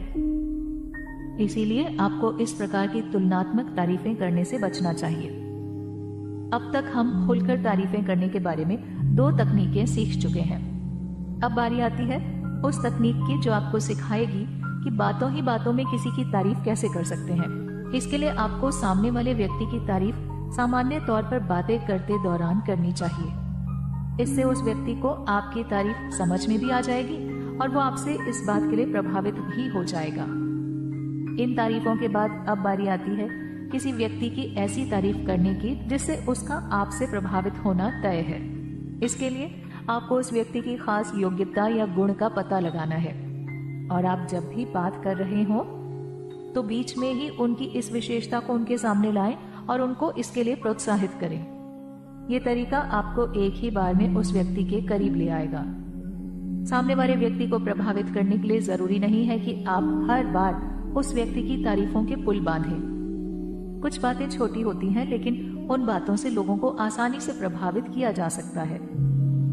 हमारी 56वीं तकनीक आपको यही सिखाएगी कि छोटी छोटी बातों से आप कैसे अपने साथ के लोगों को प्रभावित कर सकते हैं। उदाहरण के लिए, आप आज अच्छे दिख रहे हैं, ये काम आपने बढ़िया किया, या बहुत खूब इत्यादि जैसी तारीफ करके आप उस व्यक्ति की नजरों में एक सकारात्मक व्यक्ति की पहचान बना लेंगे। इसके बाद बारी आती है प्रशंसा करने के लिए सही समय की। प्रशंसा या तारीफ तभी करना सही होता है जब सामने वाले व्यक्ति को उसकी सबसे अधिक जरूरत होती है। जैसे मान लीजिए कि कोई व्यक्ति स्टेज से गाना या डांस करके उतरा हो, तब वो अपने मन में शायद यही सोच रहा होगा कि उसका प्रदर्शन कैसा होगा। उस वक्त यदि आप उसके पास जाकर ये बोलते हैं कि आपने बेहद उम्दा प्रदर्शन किया है, तो आपके ये शब्द उसके मन में काफी गहरा असर कर सकते हैं। इसी के साथ आपको एक और तकनीक भी इस्तेमाल करनी चाहिए, जो ये है कि तारीफ एक बूमरैंग की तरह होनी चाहिए। यानी कि जब सामने वाला व्यक्ति आपकी तारीफ करता है तो बदले में आप भी उसकी तारीफ में कुछ शब्द कहें। फोन पर बातचीत के नियम। रूल नंबर 58 से 70। हम सबके जीवन में एक ना एक व्यक्ति ऐसा जरूर होता है जिसे हम बेहद पसंद करते हैं और उसके साथ हम अपना जीवन भी व्यतीत करना चाहते हैं। इसके लिए आपको स्वयं के अंदर एक सही साथी की झलक दिखाई देनी चाहिए। एक सही साथी कोई अति विशेष व्यक्ति नहीं होता है, बल्कि वो एक सामान्य व्यक्ति होता है जो बस अपने प्रेमी या प्रेमिका की छोटी छोटी बातों का ख्याल रखता है। इसी स्थिति में आपके काम आएगी हमारी 59वीं तकनीक, जो ये कहती है कि जब भी आपका पार्टनर आपको कोई छोटी सी बात कहे जो उन्हें खुश करती हो, तो उस बात को अपने दिमाग के अंदर रखें और उसे बार बार ना दोहराएं। मगर किसी दिन सही अवसर मिलने पर आप उनसे वही बात कहें और बताएं कि कैसे उस दिन आप उन्हें खुश देखकर बेहद अच्छा महसूस कर रहे थे। जब आपके साथी को यह पता चलेगा कि आप उनके बारे में इतनी छोटी छोटी बातों का भी ख्याल रखते हैं, तो उनकी नजरों में आप एक सही साथी की तरह नजर आएंगे। एक सही साथी की अगली खास बात यह होती है कि वो अपने साथी को हमेशा वक्त देता है। जब आप अपने साथी से दूर होते हैं तो मोबाइल ही एकमात्र साधन होता है जो आप दोनों को करीब लाता है। ऐसे में यह जरूरी हो जाता है कि आप ये जानें कि कैसे हम फोन पर उतने ही उत्साह के साथ बात कर सकते हैं जितनी हम किसी व्यक्ति के सामने होने पर करते हैं। तो हमारी अगली तकनीक आपको यही सिखाएगी कि आप फोन पर अपने साथी के साथ कैसे बेहद उत्साह के साथ बात कर सकते हैं। इस तकनीक को इस्तेमाल करने के लिए आपको केवल इतना करना है कि जब भी आपका साथी आपको कॉल करे तो आपको हर बात को अलग तरीके से बोलना है। उदाहरण के लिए, जब आप मुस्कुराते हैं तो वो मुस्कुराहट आपकी आवाज के अंदर महसूस होनी चाहिए। जब आप खुश होते हैं तो आपकी खुशी आपकी आवाज में महसूस होनी चाहिए। इससे आपके साथी को ये पता चलेगा कि आप उनसे बात करके बहुत खुश हैं। इसी क्रम में आती है हमारी अगली तकनीक। अक्सर आपसे फोन पर बात करने वाला व्यक्ति आपसे काफी दूर होता है। ऐसे में आपको अपने साथी को यह महसूस कराना है कि आप उनके बेहद करीब हैं। इसलिए आप जिस नाम से उन्हें पुकारते हैं उस नाम को बार बार फोन पर दोहराते रहें। जब भी आप किसी का नाम लेते हैं तो आपको उस व्यक्ति का ध्यान मिलता है। इससे उसको लगता है कि आप लगातार उनके संपर्क में हैं और उनके करीब हैं। क्या आपको पता है कि जब भी आपका साथी आपको फोन करता है तो आपको उससे सबसे पहले क्या कहना चाहिए? यह भी एक बहुत जरूरी बात होती है और अक्सर लोग यहीं पर गलती कर बैठते हैं। हमारी ये तकनीक आपको सिखाएगी कि जब भी आपका साथी या कोई अजीज दोस्त आपको फोन करे तो सबसे पहले आप उससे सामान्य तरह से बात करें। इसके बाद जैसे ही आप अपने साथी या दोस्त की आवाज सुने तो एक उत्साह भरी आवाज के साथ उनसे बात करें। इससे उन्हें ये मालूम चलेगा कि आप हर किसी से इतनी खुशी के साथ बात नहीं करते। आप केवल अपने करीबी लोगों से ही इतने उत्साह के साथ बात करते हैं। फोन करने वाले हमेशा आपको खुश करें ये बिल्कुल जरूरी नहीं है। मान लीजिए आप एक कंपनी में काम करते हैं और आपको कोई व्यक्ति अनावश्यक तौर पर फोन किए जा रहा है। ऐसे व्यक्ति को आप सीधा सीधा मना भी नहीं कर सकते। ऐसी स्थिति में आपको बचाएगी हमारी 63वीं तकनीक। इस तकनीक में आपको बस इतना करना है कि अपने सहयोगी कर्मचारी को अपना फोन उठाने के लिए कहना है और उस व्यक्ति से एकदम खुशी के साथ उसकी बात करानी है। फोन पर बात करने के लिए एक तकनीक ये भी है कि आप जब भी किसी व्यक्ति को नियमित रूप से फोन करते हैं तो उनके घर व ऑफिस के करीबी लोगों की आवाजों को पहचानें।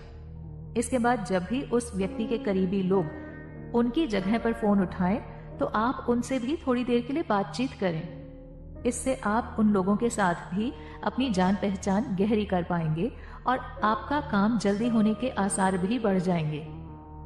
फोन पर बात करते समय एक और तकनीक आपके बहुत काम आएगी। ये तकनीक कहती है कि आप जब भी किसी व्यक्ति को फोन करते हैं तो फोन करने के ठीक बाद आपको पहला सवाल ये पूछना चाहिए कि ये आपसे बात करने का ठीक समय है। इस तरह से आप किसी भी व्यक्ति को खुद से बात करने पर मजबूर नहीं करेंगे। ऐसी ही एक और तकनीक है जो आपको हमेशा ध्यान में रखनी चाहिए।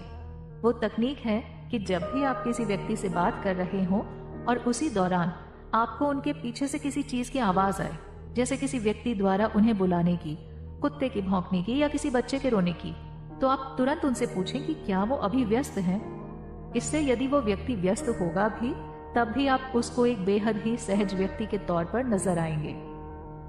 फोन के साथ साथ जब भी आप किसी को वॉइस मेल भेजें तो अपनी वॉइस मेल को हमेशा साधारण रखें। वॉइस मेल में घुमा फिराकर बात ना करके सीधा मुद्दे की बात करें। यही हमारी अगली तकनीक भी है। आपके साथ ऐसा कितनी बार हुआ होगा जब आप किसी को फोन करते हैं तो वो फोन उठाकर कहते हैं कि वो थोड़ी देर में वापस फोन करेंगे, लेकिन उनका फोन वापस नहीं आता, मगर आप उनके फोन का इंतजार करते रहते हैं। हमारी अगली तकनीक आपको यही सिखाएगी कि किसी व्यक्ति को आप ऐसा क्या बोलें जिससे वो व्यक्ति आपको दोबारा फोन करे। इसके लिए जब भी आप किसी को फोन करें तो ऐसा सोचिए जैसे आप किसी हॉलीवुड फिल्म के ऑडिशन के लिए जा रहे हो, जहां आपके पास सिर्फ 10 सेकंड है अपनी बात कहने के लिए। इन्हीं 10 सेकंड में आपको जो जरूरी बात कहनी है वो कह दीजिए। इसके बाद वो व्यक्ति आपको वापस फोन करेगा। ये पूरी तरह से संभव है। अब बात करते हैं जब भी आप किसी महत्वपूर्ण व्यक्ति से बात करने के लिए उन्हें फोन करते हैं। ऐसे में अक्सर उनके सेक्रेटरी आपको कोई सेल्समैन समझकर आपकी बात उस वीआईपी व्यक्ति से नहीं कराते।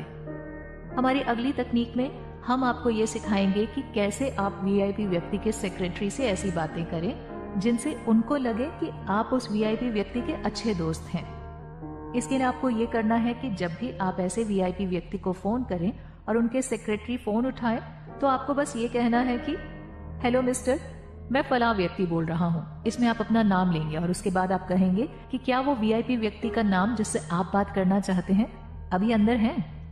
अब जब आप उस वीआईपी व्यक्ति के बारे में इतने साधारण होकर बात करेंगे तो उनके सेक्रेटरी को भी यही लगेगा कि शायद आप दोनों अच्छे दोस्त हैं। इससे आपकी और उस वीआईपी की बातचीत होने के आसार बढ़ जाएंगे। फोन पर बातचीत के लिए हमारी आखिरी तकनीक यानी तकनीक नंबर 70 में आप ये सीखेंगे कि जब भी आपका कोई व्यावसायिक फोन आए तो उसे रिकॉर्ड अवश्य करें, फिर उस रिकॉर्डिंग को 1 या 2 बार फिर से सुनें।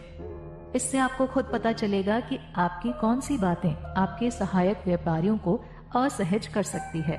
पार्टियों में होने वाली गलतियों से कैसे बचें? रूल नंबर 71 से 77। आपने कई बार ऐसा महसूस किया होगा कि अक्सर आप पार्टियों में बैठकर ये उम्मीद कर रहे होते हैं कि कोई व्यक्ति आपसे आकर बात करे, लेकिन पूरी पार्टी के दौरान कोई व्यक्ति आपसे आकर बात नहीं करता। तब आप ये सोचते हैं कि क्यों कोई आकर आपसे बात नहीं कर रहा। तो हम आपको बता दें कि कुछ ऐसी गलतियां होती हैं जो कई लोग पार्टियों के दौरान करते हैं। हमारी अगली कुछ तकनीकें आपको यही सिखाएंगी कि कैसे आप इन गलतियों से बचकर पार्टियों में नए लोगों से मुलाकात कर सकते हैं। इसमें सबसे पहली चीज ये है कि आपको पार्टियों में हर वक्त बस खाते पीते नजर नहीं आना चाहिए। इसके अलावा आप स्वयं भी इस बात का ध्यान रखें कि जब कोई व्यक्ति खाना खा रहा हो तो उस वक्त उसे परेशान ना करें। बाकी लोग भी इसी बात का ध्यान रखते हैं, इसीलिए जब आप कुछ खा पी रहे होते हैं तो लोग आपसे बात करने से बचते हैं। इसी के चलते आप अपना पहला काम ये कीजिए कि खाने या पीने जैसी चीजें आप पार्टियों में एक विशेष समय में ही करें। जब आप खाली बैठे होंगे तब ही लोग आपसे बातचीत करने के लिए उत्सुक होंगे, क्योंकि तब उन्हें यह पता होगा कि आप इस वक्त बातचीत करने के लिए उपलब्ध हैं। अब बारी ये जानने की आती है कि किसी भी पार्टी में एंट्री कैसे लें। जब भी आप किसी पार्टी में जाएं तो उस कमरे के मुख्य द्वार पर थोड़ी देर के लिए रुकें और एक नजर पूरे कमरे में घुमा लें। इससे आपके दिमाग में वहां के हालात की पूरी जानकारी बैठ जाएगी और बाकी लोग भी आपको तब तक देख पाएंगे। अब जब आप पार्टी में पहुंच जाएं तो मान लीजिए कि वहां एक ऐसा व्यक्ति है जिससे आप बात करना चाहते हैं। ऐसी स्थिति में हमारे दिमाग में अक्सर ये आता है कि हम बातचीत की शुरुआत नहीं करेंगे, लेकिन हमारी 73वीं तकनीक ये सिखाती है कि जब भी आप किसी व्यक्ति से बात करना चाहते हैं तो इस बात का बिल्कुल इंतजार न करें कि सामने वाला व्यक्ति आकर आपसे बात करेगा। आपको खुद ही उस व्यक्ति से बात कर लेनी चाहिए। इसके बाद हमारी अगली तकनीक ये कहती है कि पार्टी के दौरान आप खुद की बॉडी मूवमेंट्स ऐसी रखें जिससे लोगों को ऐसा लगे कि आप नए लोगों से बातचीत करना चाहते हैं, ना कि उनसे दूर रहना चाहते हैं। उदाहरण के लिए जैसे आप अपने हाथों को बांध कर ना रखें। इन चीजों का ध्यान रखकर आप नए लोगों को अपनी ओर आकर्षित कर सकते हैं। इसी पार्टी में जब आप उस खास व्यक्ति से मिलें तो सबसे पहले आप उनको एक सुपरस्टार की तरह महसूस कराएं। अब आप सोच रहे होंगे कि ये आप कैसे कर सकते हैं, तो इसके लिए हमारे पास हमारी तकनीक नंबर 75 है। इस तकनीक के अनुसार जब भी सामने वाला व्यक्ति आपसे कुछ बात कर रहा हो तो उसकी छोटी छोटी बात भी आप अपने दिमाग में रखें और जहां भी आपको मौका मिले आप उनकी छोटी से छोटी सफलता पर भी तारीफ करें। इससे वो व्यक्ति आपसे बहुत प्रभावित होगा, क्योंकि आप उनकी मामूली सी सफलता पर भी इतना प्रोत्साहन दे रहे हैं। हमारी 76वीं तकनीक भी कुछ इस प्रकार की है। इसमें भी आपको सामने वाले व्यक्ति की छोटी छोटी बातों को ध्यान में रखना है। अगली बार जब भी आप उनसे मिलें तो बातों ही बातों में उन्हें बताएं कि आपको कैसे उनके बारे में ये छोटी छोटी बातें याद हैं। हमारी अगली तकनीक खासतौर से सेल्स में काम कर रहे लोगों के लिए है। इन लोगों को यदि अपनी सेल्स आगे बढ़ानी है तो उन्हें अपने ग्राहकों की छोटी से छोटी शारीरिक हलचल को भी ध्यान में रखना होगा। हर व्यक्ति अपने अंदर से खास तरह के संकेत देता है जो उस व्यक्ति की शारीरिक हलचल को देखकर समझ में आ सकते हैं। सेल्स में काम कर रहे व्यक्ति को इन शारीरिक हलचलों को महसूस करना आना चाहिए। इसके आधार पर ही वो अपने ग्राहकों को अपना उत्पाद खरीदने के लिए मना सकते हैं। कैसे छोटी छोटी बातों से जीतें दिल। रूल नंबर 78 से 82। एक विजेता या बुद्धिमान व्यक्ति की खास बात यह होती है कि वो कभी भी किसी व्यक्ति को हर छोटी बात के लिए टोकता नहीं है। एक समझदार व्यक्ति सामान्य मानव व्यवहार को बहुत अच्छे से समझता है। इसके अलावा वो बातचीत के दौरान होने वाली कई तरह की समस्याओं जैसे अटकना, हकलाना इत्यादि को हमेशा नजरअंदाज करता है। तो अगर आपके साथ वाला व्यक्ति भी ऐसी कोई सामान्य सी गलती करे तो उसकी कभी आलोचना न करें। इसके बाद जो दूसरी चीज हम देखते हैं वो ये है कि कई बार हम बातों ही बातों में किसी और व्यक्ति की बात को बीच में टोक देते हैं। इससे उस व्यक्ति की बात अधूरी रह जाती है। इसीलिए आपको हमेशा ये ध्यान रखना है कि जिस भी व्यक्ति की बात अधूरी रह गई हो, आप उसे अपनी बात पूरी करने का मौका दें। यदि कोई आपकी बात को बीच में काटता है तो इस बात के लिए आपको बुरा महसूस करने की बिल्कुल आवश्यकता नहीं है। इस तकनीक के बाद हमारी अगली बात की शुरुआत उस तकनीक से होती है जो आपको ये सिखाती है कि जब भी आप किसी व्यक्ति से मदद मांगे तो आप अपने इरादे उन्हें पहले से ही बता दें। ऐसा ना करें कि आप उनसे मदद किसी और चीज के लिए मांग रहे हैं और जब वो आपके पास आए तो आप उनसे अतिरिक्त मदद मांगने लगें। ये एक चालबाज व्यक्ति की निशानी होती है, इसलिए ऐसा करने से बचें। आपके दोस्तों ने कई बार आपको कहीं ऐसा कहा होगा कि वो आपकी उस बात पर मदद करना चाहते हैं। तब आप ये सोचते हैं कि ऐसा करने से शायद आप किसी दूसरे पर निर्भर नजर आएंगे और इसीलिए उन्हें मना कर देते हैं। लेकिन हमारी 81वीं तकनीक के अनुसार जब भी आपका कोई करीबी आपकी मदद करने के लिए अपना हाथ आगे बढ़ाए तो खुले दिल से उसकी मदद को स्वीकार कीजिए और तहे दिल से उन्हें शुक्रिया भी कहिए। आपने दोस्तों के बीच होटल और रेस्टोरेंट के बिल चुकाने को लेकर बहस को अक्सर देखा होगा। जहां कई बार एक ही व्यक्ति बार बार बिल चुकाता है तो वहीं कुछ लोग ऐसे भी होते हैं जो कभी भी बिल नहीं चुकाते। इसीलिए अगर आप अपने समूह के साथ हैं तो बिल चुकाते समय ऐसा कभी ना जताएं कि आप ये बिल चुका रहे हैं, बल्कि लोगों को ऐसा लगना चाहिए कि आप तो मित्रता के कारण ऐसा कर रहे हैं। इससे आपके दोस्तों को अपने आप ही ये एहसास हो जाएगा कि आप अपने सिद्धांतों को लेकर काफी पक्के हैं और अगली बार से वो अपने आप ही बारी बारी बिल देना शुरू कर देंगे। इन गलतियों से बचकर रहें। रूल नंबर 83 से 85। आपने कई बार ऐसे लोगों को देखा होगा जो पार्टियों में जाकर वहां मौजूद अपने प्रतिद्वंदी व्यक्ति से बहस या किसी लड़ाई झगड़े में उलझ जाते हैं। ऐसे में उन दोनों व्यक्तियों के अलावा बाकी सभी लोगों का मूड खराब हो जाता है। तो यदि आप भी लोगों के सामने अच्छा प्रभाव रखना चाहते हैं तो कभी भी इस तरह की जगह पर अपने व्यक्तिगत मामलों की बहस ना करें और अपनी पार्टी का मजा लें। पार्टी के बाद अब बात आती है डाइनिंग टेबल की। डाइनिंग टेबल पर कई बार कुछ लोग ऐसी बातें करते हैं जिससे वहां बैठे सभी लोगों के बीच सन्नाटा छा जाता है। इसीलिए आप ऐसे लोगों में शामिल ना हो। इसके लिए आपको हमारी ये तकनीक सीखनी चाहिए। डाइनिंग टेबल पर कभी ऐसे मुद्दों पर बात नहीं करनी चाहिए जो आगे चलकर बहस में बदल सकते हैं। उदाहरण के लिए, यदि कोई व्यक्ति किसी खास विचारधारा को मानता हो तो उसकी विचारधारा सही है या गलत, इस बारे में बात करने के लिए डाइनिंग टेबल एक सही जगह नहीं है। मान लीजिए कि आपके ऑफिस का कोई दोस्त आपको बाजार या बीच रास्ते में मिल जाता है, तो उस वक्त आपको उस व्यक्ति से क्या बात करनी चाहिए? क्या आपको उससे बिजनेस के बारे में बात करनी चाहिए या उसकी सगाई और शादी के बारे में बात करनी चाहिए? ऐसी स्थिति में हमारी 85वीं तकनीक आपको सिखाएगी कि जब भी आप किसी व्यक्ति से बेहद कम समय के लिए मिलते हैं तो आपकी बातचीत भी ऐसी होनी चाहिए जो बहुत कम समय तक चले, ना कि शादी और बिजनेस जैसे गहरे विषय पर। विषम परिस्थितियों का सामना। रूल नंबर 86 और 87। आमतौर पर लोग ऐसी परिस्थितियों से बचने की कोशिश करते हैं जो उन्हें किसी परेशानी में डाल सकती हैं। लेकिन यदि किसी दिन यही परिस्थितियां आपके सामने आ जाएं तो उस स्थिति में आपको क्या करना है? हमारी अगली कुछ तकनीकें आपको यही सिखाएंगी। कई बार ऐसा होता है कि किसी बहस के दौरान सामने वाला व्यक्ति आपकी बात सुनने के लिए तैयार ही नहीं होता। आप हर तरीके से उस जगह पर सही होते हैं, लेकिन सामने वाला व्यक्ति आपको बोलने का मौका ही नहीं देता। इस कारण आप अपनी बात को ठीक से नहीं रख पाते। ऐसी परिस्थिति में आपको ये करना है कि जिस विषय पर आपकी बहस हो रही है, सबसे पहले आपको उसके बारे में अच्छा खासा ज्ञान होना चाहिए। उसके बाद सामने वाले व्यक्ति को जितना मर्जी हो उतना बोलने दीजिए और जब वो व्यक्ति बोलकर रुक जाए तब एक एक करके उसकी सभी बातों का खंडन कीजिए। इसी तकनीक के साथ आप उस बहस को जीत जाएंगे। हर बहस का अगला पड़ाव होता है गुस्सा। बहस के दौरान अक्सर दो लोगों में से कोई एक व्यक्ति गुस्सा कर बैठता है और यदि आपके सामने भी कोई व्यक्ति गुस्सा कर रहा है तो आप उसके गुस्से से खुद को कैसे बचाएंगे? इसके लिए जब भी कोई व्यक्ति गुस्से में आपके सामने कुछ बोल रहा हो तो उस वक्त आप उसके सामने कुछ ना बोलें। उन्हें जो भी बातें बोलनी है उन्हें बोलने दीजिए।